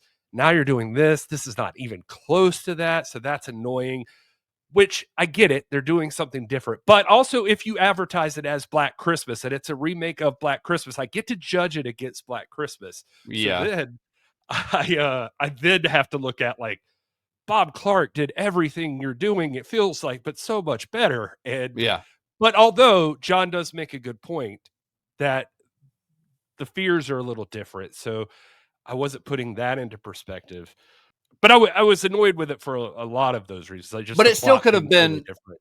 You still could have like approached the more modern day fears with a bit more finesse, probably. Yeah. Than this does. Now, when Takal was writing and editing this movie, she really did want to get that message across to as many people as possible. She wanted a PG-13 rating.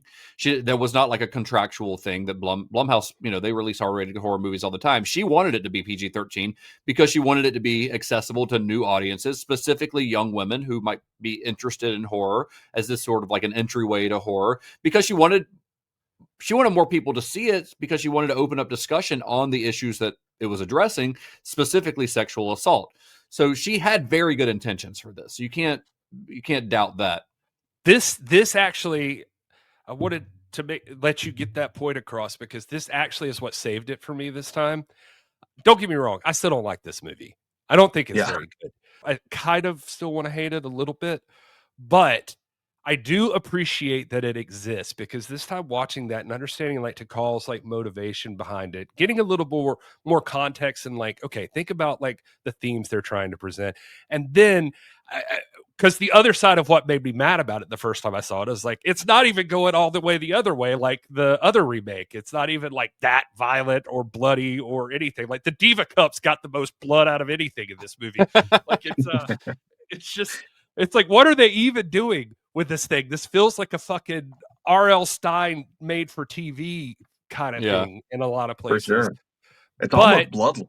Very close. Yeah, it is. It's basically bloodless, but that fact about wanting to reach younger women and thinking about that, like you'd want a 13 or 14-year-old girl to actually stumble into this movie potentially and potentially get into horror and be able to watch this one. It was like, for some reason this time around when I was watching it, I also kept in perspective, this one's not for me.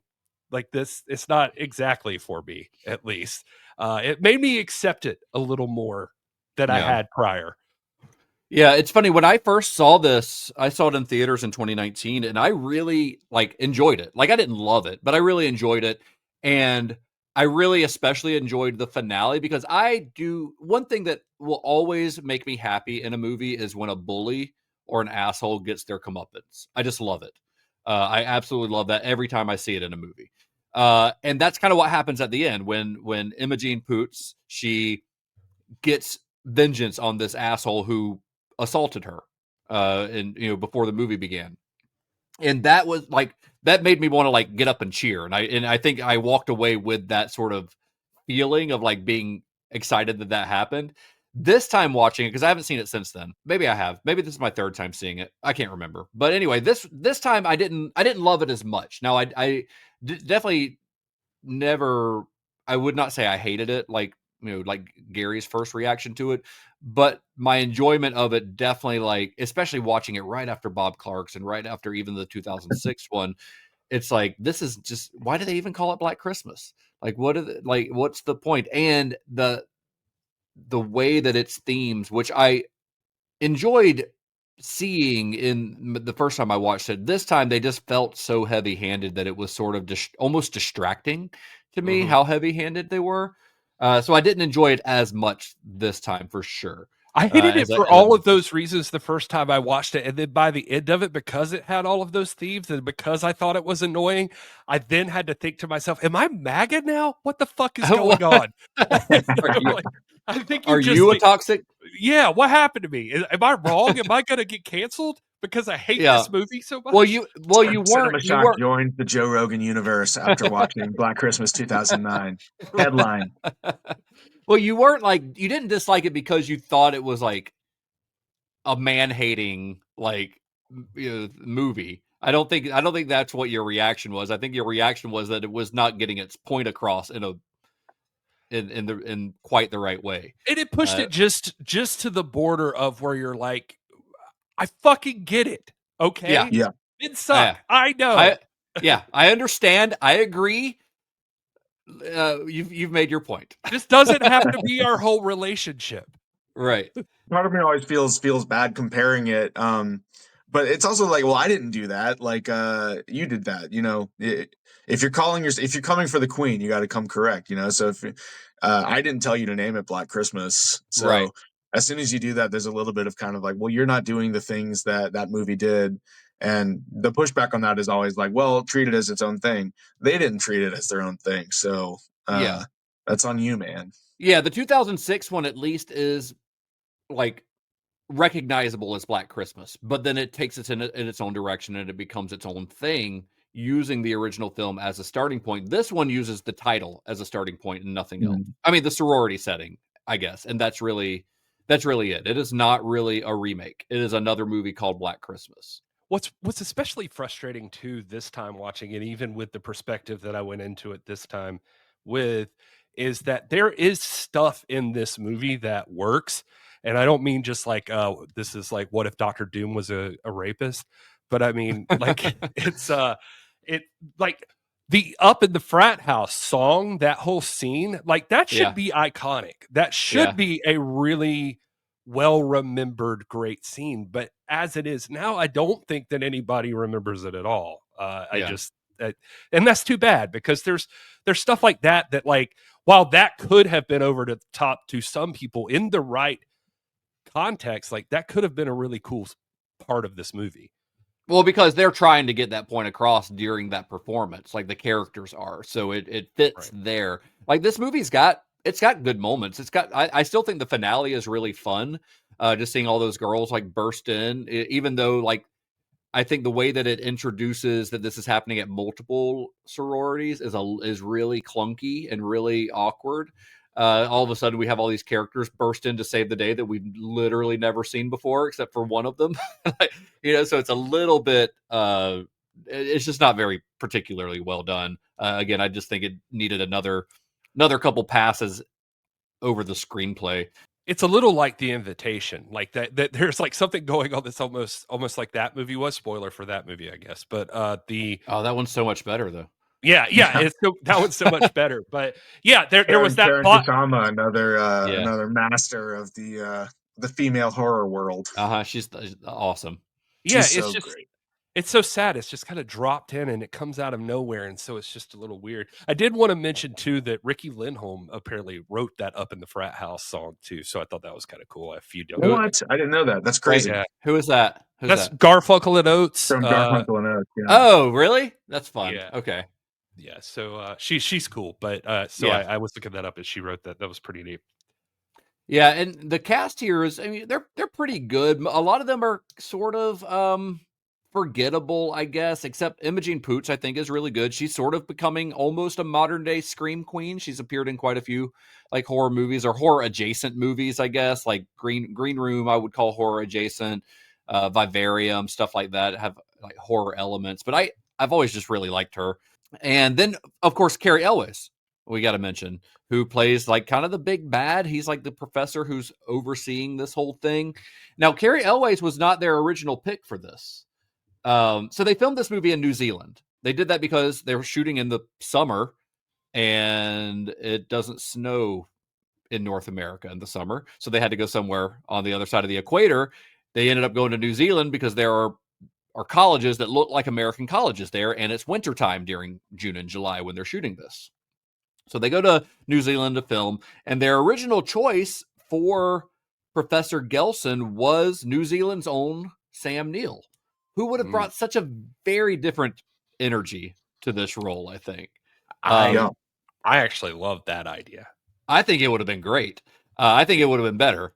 Honestly, I think I like Sam. I've never loved Cary Elwes as an actor, really. I didn't want to throw him under the bus, but that's literally when I saw that note from you, I was like, oh, that he would have done something.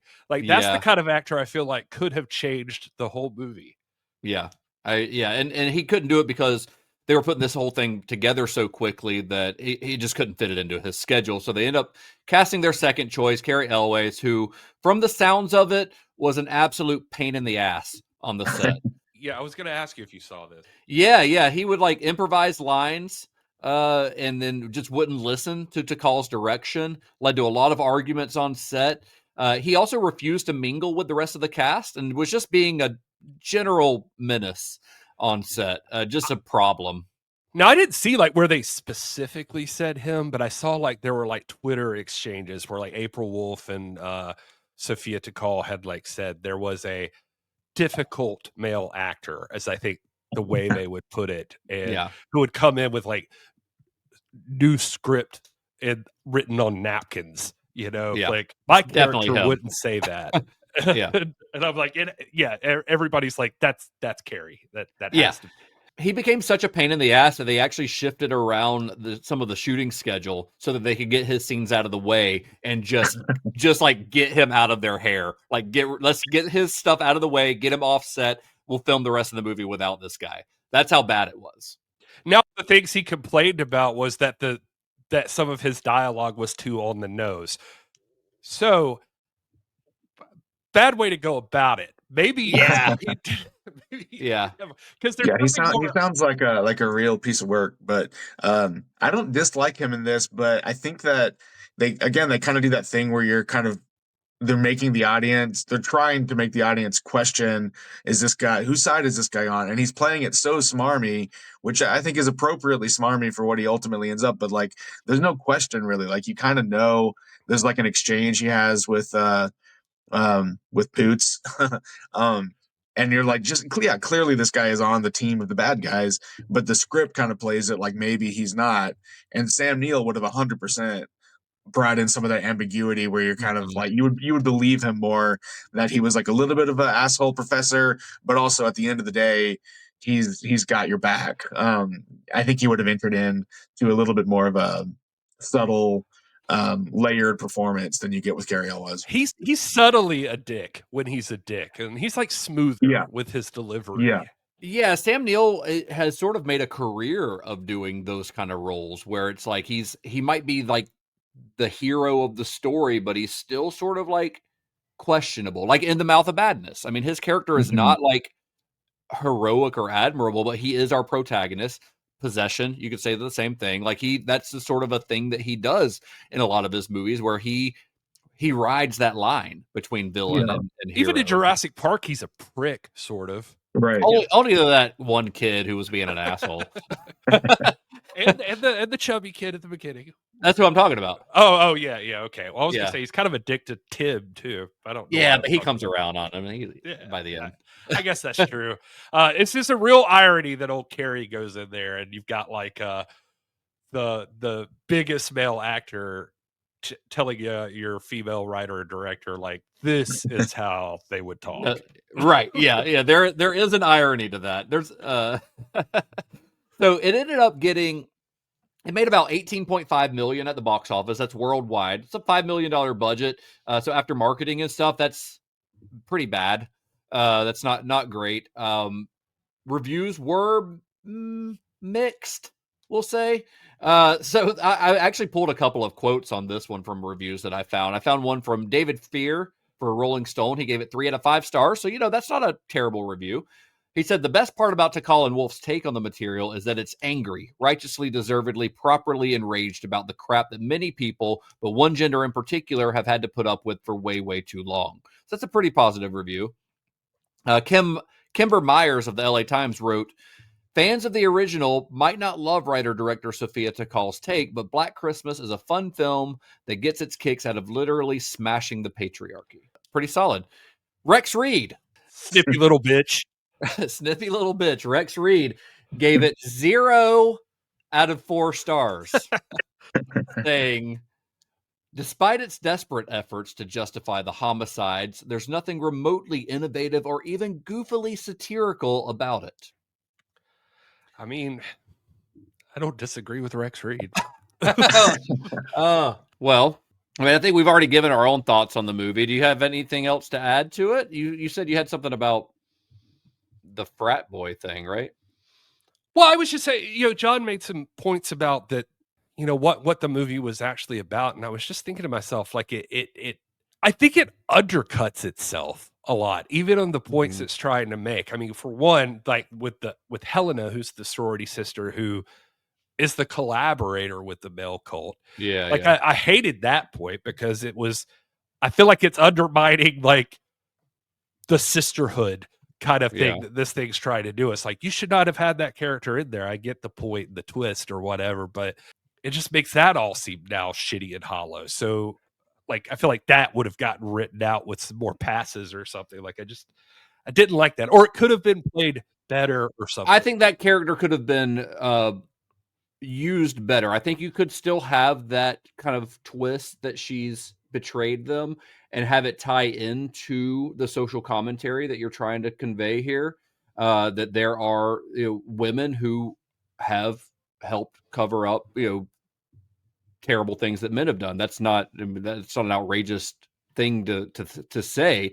But I think that it's not handled particularly well. I think there is something that could be done with that plot point that they just don't quite get there. Like I said, I think this movie just needed a few more passes over that, a few more drafts, maybe bring in another co-writer. Well, as far as like the frat guys, like with the good one that is bad, but is not really bad, that like it's just like in that whole climax that just that they burn that place down basically. And like it's weird because it's like, on one hand, how do I put this? So the guys that are all asshole guys that are rapey dickheads, I mean, I think that they're trying to say, at first I thought the ooze stuff that mind controls you was dumb, because then I'm like, now you're undermining that fact that like all these guys aren't really like this. They're just possessed by something. Mm-hmm. But I'm like, okay, maybe they're saying that, I made a joke about literally bleeding toxic masculinity. I was like, maybe that's saying like, well, this is the, like this is the culture they're raised in to act like this. And then it's just, and I'm like, okay, but then you all just burn them alive at the end. And then it's just like, that feels, I don't know, the whole thing just feels convoluted and just mixed. So you mentioned during the somebody needs a nap thing, I gave it 1.5 stars. Like, I hated this movie the first time I watched it. I did not like it. And it was only made worse because I went on our old Discord and I saw people like, I know you hate this term, but they were just glazing this movie, like giving it 4 stars on Letterboxd and shit like that. And I'm like, are you fucking kidding me? This is a 4-star movie?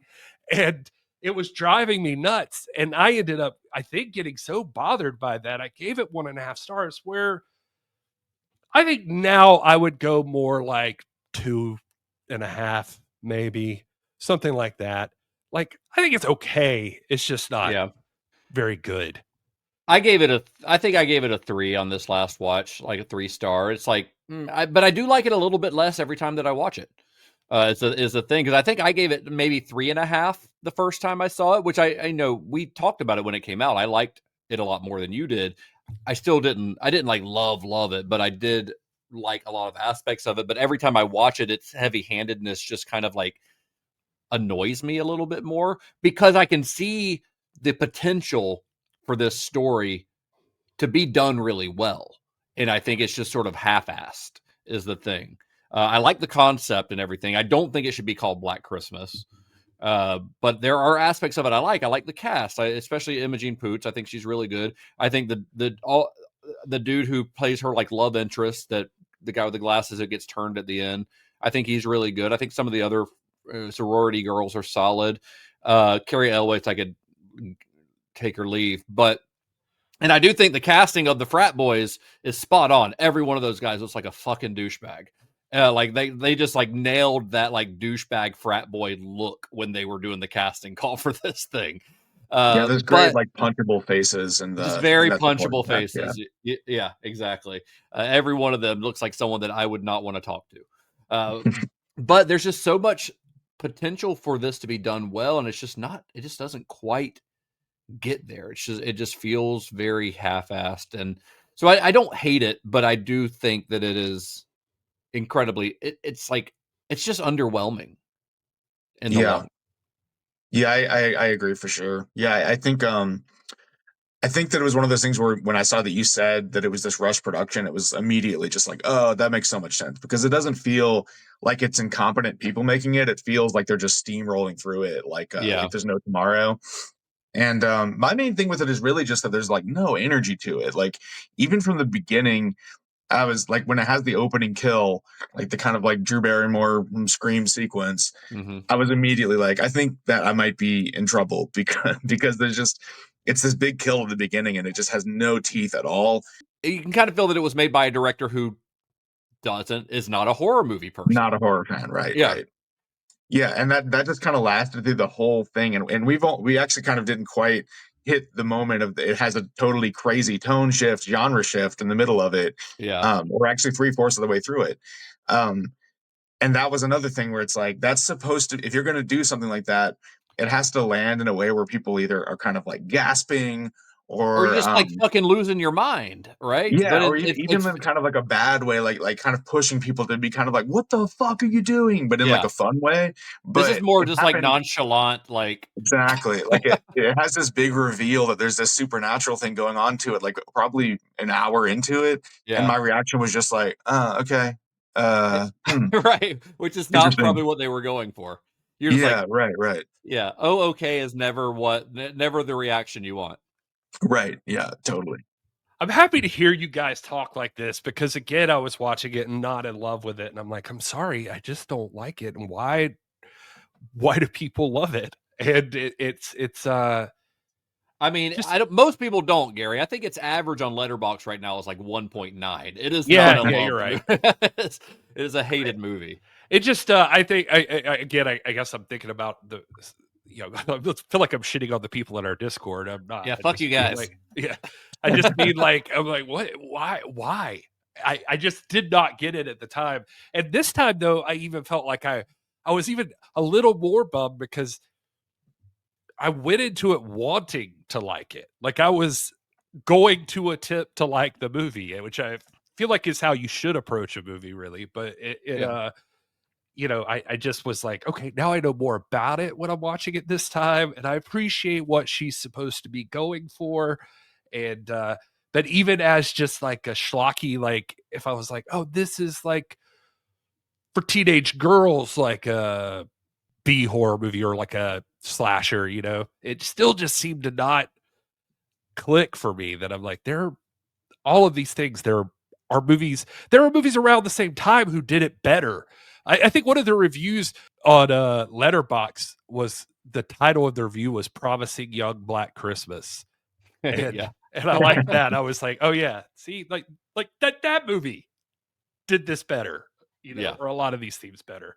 So anyway, Yeah, it also, I mean, maybe this is also just how to temper somebody's expectations when they go into it, but it is not that fun Christmas horror movie that we were talking about where it's full of all these Christmas kills and something that you would put on parental. I mean, the reason people keep making these movies is because instead of kind of just like dropping to the discount shelf, it becomes a movie where people revisit every year because they're like, oh, Christmas horror, it's fun. Yeah. This movie has like none of that. It barely, like they kind of are vaguely mentioning that they're on holiday break and it's obviously snowy outside, but it's not a Christmas forward horror movie in any way, which shouldn't be a knock against it. But let's be honest, it's a knock against it. It is In called fact, I Black guess it. Christmas. yeah, Yeah, it's Black Christmas. So like I Yeah. said, you get to put it up against Black Christmas, either one of the other Black Christmases, and yeah, and it just doesn't go in any direction. Like it's just it's not a good slasher in that there's not just in general good slasher stuff. No, not really that Christmassy. Like the most Christmas is like that initial like scene where she's walking past houses that are decorated or something. And their like their music, their song. yeah. The song they Oh, do, and the they song. dress up in Santa suits and do a little Christmas song. Yeah. Um, just to zoom in on that genre shift where it all of a sudden becomes like a sci-fi movie. The or I guess it's not so much a sci-fi movie; it's just a haunted ooze kind of I movie. was gonna say it's Uh, definitely something supernatural though. Like it's weird. Yeah. It's and again, like it's like I like on paper, I like the idea. I like the idea of like that's become in 2019 that was a huge thing is people were removing racist statues and everything. So the idea of like, oh, what if you remove one of those statues and it's like the thing there's like something that's inside the concrete there Mm-hmm. that ends up causing a problem. That's a super fun idea that they could have played with. Yeah. But it doesn't really land. But the thing that was making me think of, and this is a little bit rabbit holey, but um it's everybody that goes to like From Dusk Till Dawn, right? Where it's like the you think it's one movie, and then all of a sudden it's a totally different genre that you weren't expecting. And Tarantino always credits Bob Clark's Children Shouldn't Play with Dead Things as the reason that he did that genre shift because it's the same thing. It's like the first hour of Children Shouldn't Play with Dead Things is like a hangout comedy, like it's just like kids kind of screwing around. And then all of a sudden, when the horror is revealed, all the comedy just dead stops, and it's just a completely full-on horror movie for the rest of the runtime. I love that movie. That's another movie that's kind of divisive for people, but I think it's great. I love all those old Bob Clark movies, but in a weird way, I was like, is that them trying to bring Bob Clark into this? That's probably giving way too much credit, but Yeah, I feel like it is was giving them. yeah, it was a very children shouldn't play with dead things thing to do, even if their method might have been more thinking like From Dusk Till Dawn. It's like it still goes back to Bob Clark, which I thought was kind of interesting. Yeah. Oh, nice. Very cool. Yeah, I think they just muddled the ending. Like it just to like I still keep going back to all right, well the guys it's that could be a cool twist, but that now the guys are innocent. They're not really these bad people, but then you still burn them alive at the end. And it's just Well, the way that the ooze works is not very well explained, like where it came from or what it actually does. It gives them a power of some sort, but it also controls them. It feels like it feels like the movie wants it to do multiple things depending on its needs in that moment. Like it can be used to brainwash guys who don't want to be a part of this, or it can be used to give power to the guys who do want to be a part of this. right. It's like they didn't write rules for what that stuff actually is. Yeah, so by the end, I'm just like, what is the message here? What are you telling young women to do? Like, I don't know. Just Burn men alive. kill them all, or just avoid them. It's not even clear on that which one it specifically would rather you do. But Yeah.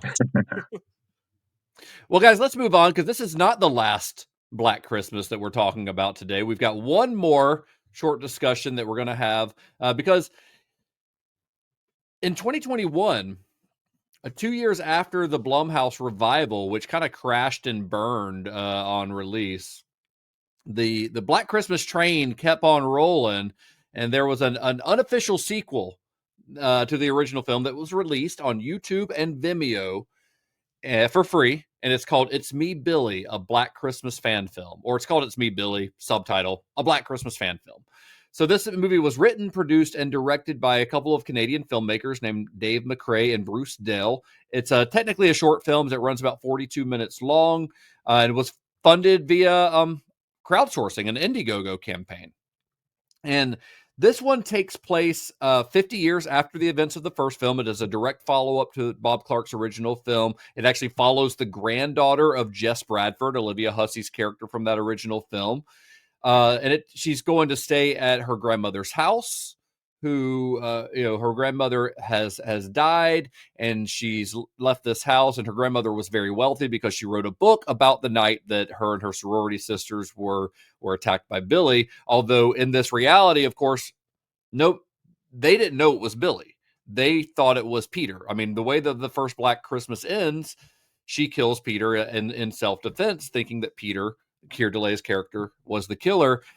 So this is sort of a continuation of that, where everyone still sort of assumes that Peter, the killer, is dead, but this character, the main girl, she sort of doubts that because of some things that her grandmother has said over the years. So the movie picks up with her and her friends going to stay at her grandmother's house for one more Christmas at her grandmother's house because her father's going to sell the house, and she has a lot of memories there and wants to stay one more night there. So her buddies go with her.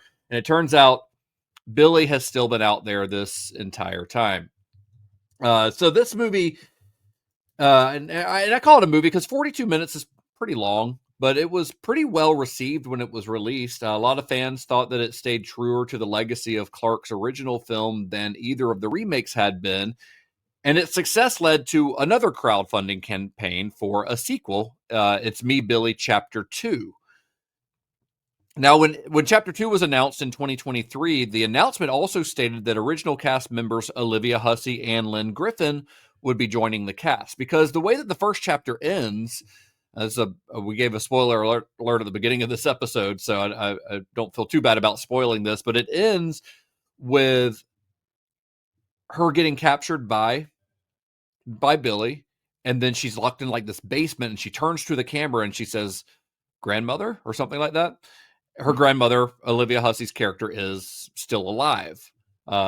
So the idea was to bring Olivia Hussey actually back to play that character in Chapter 2, along with Lynn Griffin, who played Claire, Billy's first victim in the original film. But a few months later, it was announced that Hussey had to pull out of the project due to health concerns. She was suffering from breast cancer at the time. She died about a year later. She died in 2024. So her role was recast with a Canadian actress named Lisa Kovac, who does a pretty solid Olivia Hussey accent in chapter 2. She does all right. So the first It's Me, Billy ends right at that moment in the basement. The second one really picks up right where it left off. So you kind of watch them back to back, and you watch a single, like, hour and a half long sequel to Black Christmas, basically. The second part was also released on YouTube and Vimeo in the fall of 2024. So it's a pretty recent release. It came out just a year ago. But it really does. It's really the only, if you add them together and watch them as a single film, it's really the only proper sequel to Bob Clark's film that we've ever gotten, even though it's, an unofficial release. They didn't make any money off of it. It's more of a almost feels like a proof of concept kind of thing. What did you guys think of this as a sequel to Bob Clark's movie? Well, I want to give it props for, I think that it raised, I think it was like 80,000 Canadian in its first, for chapter 1 in its first fundraiser. And, for context, we talked about in 2019, that movie had a $5 million budget. And I guess I'm just thinking the fact that It's Me, Billy looks more like the original than any of the remakes do is just, I don't know. It makes you wonder what the fuck they're doing sometimes. So I give it credit there. Because I'm like, these guys did so much more with that budget than you got away with millions. Yeah, for sure. There's so much TLC put into like the look of it and the recreations of like props and costumes and stuff. Yeah, there's like part of me doesn't even really want to nitpick it much just because it's obviously such a labor of love and it's kind of came out of nowhere. No studio power behind it. And yeah, it's to me it's like an interesting counterbalance to like, okay, here's what it looks like when you don't want to reinvent anything. And it's almost like it's so faithful that it's kind of like there's nothing in its toolkit that wasn't in the original Black Christmas. Like that's kind of all it's working with, on purpose. That's like what it's trying to do.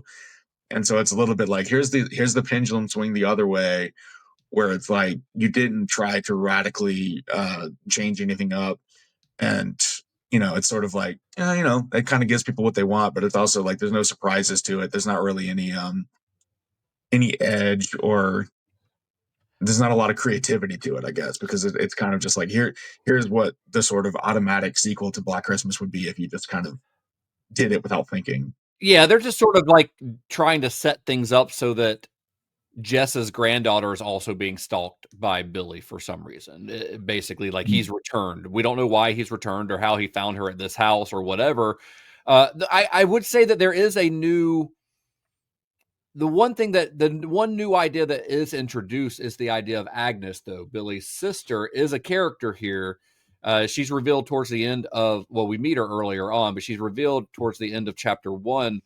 And we find out sort of in chapter 2 that she's sort of like the brains. It's like they're a duo, and she's sort of the brains of the operation. And Billy is just this like lunatic who she sort of manipulates and controls almost, as kind of what it feels like, which does feel like a little bit of it's playing into what we heard Billy say, talking on the phone about Agnes in the original one, but so actually running with the concept of who is Agnes and why is he obsessed with her. Props to my damn wife, who, when the lady walks out of the house and welcomes the girls in, notices that she's wearing like a pin that is like a unicorn pin that looks like the statue, the glass statue, and is like, I bet that's Agnes. Wow. And then later there's the phone call and the girl's on the phone and it's like Billy's hand is reaching down to touch her. And I'm like, how the fuck is he calling her when he's right there? She doesn't hear that. Yeah. And it's like, because that's Agnes. Agnes is there. And then Agnes is there. I was like, God dang, that's pretty good. All right. But I will say John was right that you kind of don't want to nitpick it. So I want to say that anything I say from here is with love. I appreciate that somebody made this. That's pretty fucking incredible and is more than I'll ever do. So I understand all of that. I do agree that the bite is not there like the original. I think it falls into the trap of the 2006, just that you want to over-explain things, and that's part of what makes the original scary. And so I don't feel like there's much that's scary in this one. I think it's okay. Yeah, I guess bite is the right way to put it. It just doesn't have that like edge to it that like the original has. So it misses No, I out would on that. agree with that. It's not particularly scary. It's just sort of like, it's very much a fan film. It's very much made by people who love the original and want to kind of write their own chapter to this story. But it doesn't, like the first one, like the cinematography is so like dark and warm, and like there's such a unique look to it. And here, I mean, as a result of its budgetary limitations, like it has a very flat visual look. Some of the acting is not great, but it does come from a place of like clear reverence for the original. There are lots of little like Easter eggs, like the unicorn pin. Like there's a shot of Billy where only his eye is illuminated. There's a shot of the main girl peeking out of a closet where her eye's illuminated, like it is when we see Billy peeking out of the closet in the original. So there's lots of like little nods, some of which you can tell they're really trying to get this like reference in there a little bit. Like we're trying really hard to get this reference in there. But overall, like I had fun with it. Like I thought it was pretty fun. I would like to see these filmmakers be given the opportunity to take this concept of following up, decades later, the same story of Billy Lentz, and really being given the budget and the cast and everything that they would need to make like I hate saying real movie, because obviously a lot of work went into this, but something that does feel a little more like studio professional, something where like the lighting's more dramatic. You've got those, you need those POV sequences in there that's missing, because that's such an iconic part of the original film. But overall, like as a proof of concept, I think it's pretty damn good. And it's incredibly impressive that they were able to do this with the amount of money that they were. Yeah, somebody should totally hire these guys to do something, because they did a great job. It was just, I mean, you take for granted. I mean, it's so watchable. Like I kind of went into it. I knew that we were just gonna barely touch on it at the end, so I was like, I don't know if I can watch two 45-minute fan films. I might kind of skim through this a little bit, and I just breezed right through it. It was just very watchable, and it doesn't have the moodiest look to it like it should, but it like looks very, like it looks good. Like it looks. It looks There's lots of professional. stuff you could see on YouTube that looks totally unwatchable, and this Oh is yeah. very solidly put together. Well, to what you were saying, yeah, it looks professional. Like if you want to see what John's talking about, just because I did, and I've done this with Halloween, just Google or like YouTube search like Black Christmas fan film, and you'll see there's a large drop off from what this is versus everything else. So Yeah. it just I mean it's very well made. It's I've tried to watch other fan films that I just can't get through. I mean there are other good ones out there. It's not to say there aren't. There are other good ones out there, but there's also a lot of just absolute just trash out there. Yeah, it's amazing what some people can do, and just with the stuff you have around the house. So and that goes back to like, I don't want to like shit on anybody's project that they're actually going out and doing something, and they don't have a studio like Blumhouse behind them or something. I feel a little bit easier about criticizing those movies, but yeah, I wish these guys had more budget. I guess that would have been the only thing they're missing. Maybe they had more time and like budget to like work with something, because they got like the atmosphere right, like or at least mostly right. I feel like I also don't know where you go with like trying to, even more so than Michael Myers. I feel like the second you try to like dig into Billy, you've lost the plot already. Yeah, but I feel like they balance it pretty well, where they don't really give us a backstory on Billy. They just add this other element of Agnes, who her relationship with Billy. I mean, we know they're brother and sister, but like what that dynamic between them, and how was she involved with the original? Like that's all still sort of left mysterious. So it's not fully explained. It's just another element to the mystery is added to it, which I think is kind of interesting. The phone calls are not as good. Like no, they're not. There's something like really grating and a little try hard. Yeah. There's something wild about the originals phone calls Yeah. that like nobody's been able to touch since. Yeah, none of these movies have even gotten close. No, not at all. It's also I will say she does the thing in the first chapter. The first time she answers that fucking phone, she like is like, "Hello, who is this?" You know, and it's like Billy talking for a minute, and then Billy hangs up, and it's a dial tone, but she's still doing the like, "Who is this?" Or She like, doesn't know what dial tones are. She's a Gen Z. it reminded me of like did you ever hear like the teacher one, like they're playing a prank on Adam Sandler's comedy album, like his first one, where it's like they're playing a prank call. They're like, "Good luck in science class tomorrow." And he's like, "Hello, who is this? Hello," and it's like then it's the dial tone. It's like, "Who is that? Who is this?" And it's like, if you She like to make a call, who are you? She lets him talk for a really long time, saying just outlandish shit before she even bothers asking, "Who is this?" I would have immediately said, "Who is this?" She lets him talk for a full 90 seconds before she asks that question. It's yeah, and I will say, we did mention the acting. The girls at the beginning of the first chapter, I thought were pretty good. Like I was like, I expect with fan films, I think for some reason, like some cringe acting, and I didn't get that with this one for myself. Like, if anything, I also thought there was like a pacing problem. Like I felt like they weren't sure what to do at the beginning of these things, like to build up to the horror parts that they had in mind. Well, and also like if you were to make one single like actual 90-minute movie, it's going to be edited a little bit differently than this. Like the former police detective that Lynn Griffin plays would have been introduced much earlier, but obviously they didn't have that in the first film. And I think her character feels a little shoehorned in here. Like you don't really understand why she's there, other than it. Hey, let's get Lynn Griffin to play. She's going to be the twin sister of her character that died in the original, and she feels a little shoehorned in. But had this been a 90-minute like actual feature, and she would have been introduced in Act 1, and then like her investigation peppered throughout, it would have worked a little bit better. But obviously, that wasn't a reality of what they were working with on this film. So, well, it's crazy that they almost had like Olivia Hussey and stuff. That would have been pretty neat. But like you said, the part was played with somebody who did a pretty bang up job. Yeah, I think you could have bought it. I had to look it up. It never even occurred to me that Olivia Hussey was anywhere close to this. But when she showed up, I was like, wait, did they get Olivia Hussey? She's doing a good impression. But at the same time, it would have really kicked it up a notch to have the real deal in there. Yeah, because they show her picture in the first one, like up on the mantle or something. She's looking at a picture of her grandmother, and it is a picture of Olivia Hussey. I'm pretty sure it's her IMDb profile picture that they just printed out. And it's funny because I thought that too, and I was like, Olivia Hussey, like, why would she do this?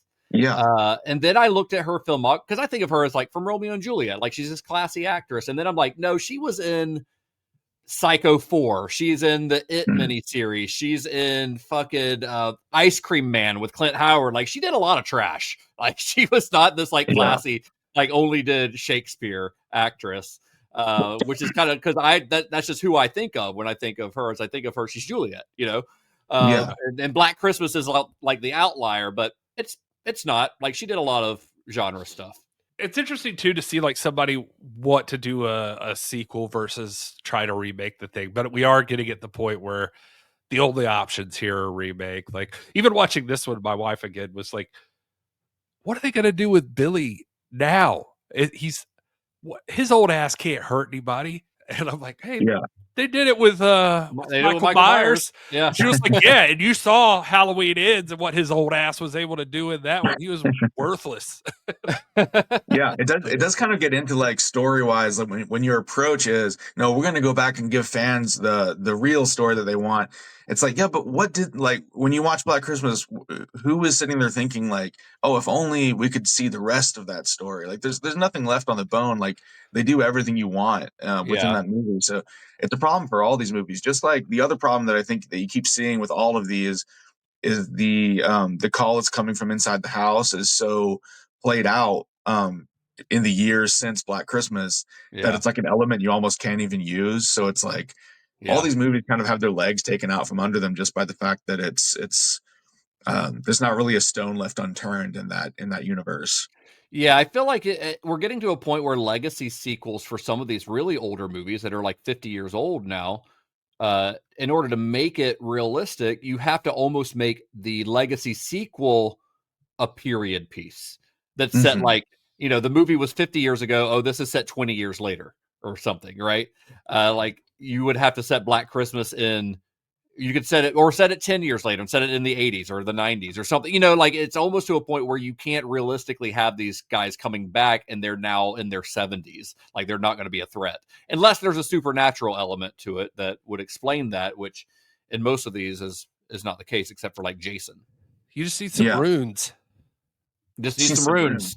Just need some runes. There's a story element in this one where there's the whole thing about like we're going to expose the truth about what really happened, and it's like on like a USB drive, and for some reason that was just so funny to me because it's like Billy's not like a senator, like he's literally like some old creep living in the walls of a house. Like there's no big truth to expose. Like this isn't Watergate. What they're saying is like it wasn't Peter, it was this other guy, but they handle it as if it's like this like secret that needs to be protected. It's the Epstein files. Yeah, exactly. And what would happen? How is that? What happens if that gets published in the newspaper? Like, how does that make her sound that it's like it actually wasn't Peter? It was a guy living in the walls. Oh, so the guy that you murdered wasn't the killer? Yeah. Where do you think the story goes? This is not going to help anybody. Also, let's establish this too. I need to get this out of the way. Somebody puts a plastic bag over your head and your mouth's wide open and you just can't breathe. Try just like fucking sticking your finger through the plastic bag. Plastic is very rippable. Yeah, these little plastic bags, not that strong. Like if you get them at the grocery store, they tear pretty easy if I put like a jug of milk in there. So just I did watch a movie or a show the other day where this guy was killed by someone wrapping saran wrap in layers and layers and layers around his face because it's sticky too, and there's so many layers that he couldn't breathe. It was terrifying to watch.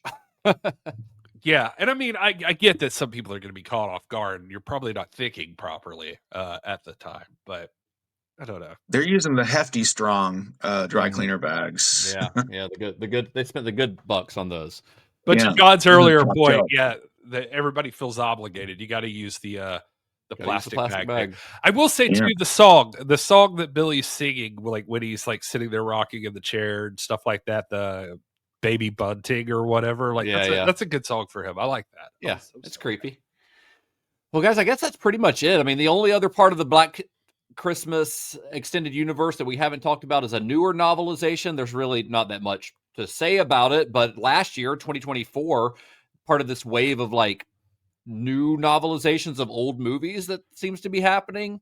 A guy named Armando Munoz, who has written several of these. He's got a Silent Night, Deadly Night one that just came out this year, I think. He's done one for My Bloody Valentine, for Basket Case, but he wrote an updated novelization based on the original Black Christmas. But it's, like $200 on eBay. So if you really want to read it, you better really want to read it. It's one of those that was like it wasn't self-published, but it was through like a very small publishing house and is very, very hard to find these days. But it's just another novelization, no new revelations or anything weird like that, and just a new retelling of the same story. I would like to read it though. I'm curious about it because I've heard it's pretty good. But that's really it for this episode, I think, guys. Unless you guys have anything else to say about Black Christmas or its legacy or anything else. I mean, I say this maybe 90% in jest, but not entirely. But in a way, can't you say that A Christmas Story is in a bizarre way sort of part of the Black Christmas extended universe, just in the sense of it's Bob Clark's kind of other side of the coin? I choose to live my life under the impression that it's at least taking place in the same universe as the original Black Christmas. Yeah. Like this is years before though, because it's set in the 50s, right? Oh, that's a good point. Or the 40s. So it's a prequel. Maybe Ralphie grew up to be Billy. I was going to say if Ralphie is Billy. I I gotta rewatch it and see if there's a character named Billy somewhere in there. Maybe, yeah. maybe that's his origin It does story. have the creepy mall Santa, which feels in universe a little bit. It does. That guy scared me when I was a kid. Every Yeah, time I it's watched scary. him, he's scary. I always feel like people misremember that movie a little bit because whenever people describe A Christmas Story, I'm like, that's not exactly what A Christmas Story is. Like, it's not as wholesome as people make it out to be. No, it's really not. If somebody wants to make a fan edit, what you do is like you have the narration of A Christmas Story, but then at the end, when it does the cut to like Ralphie, like later in life, and his kids are outside playing or whatever, and he's at his typewriter, like writing the book, instead, it's like Billy sitting up in the attic.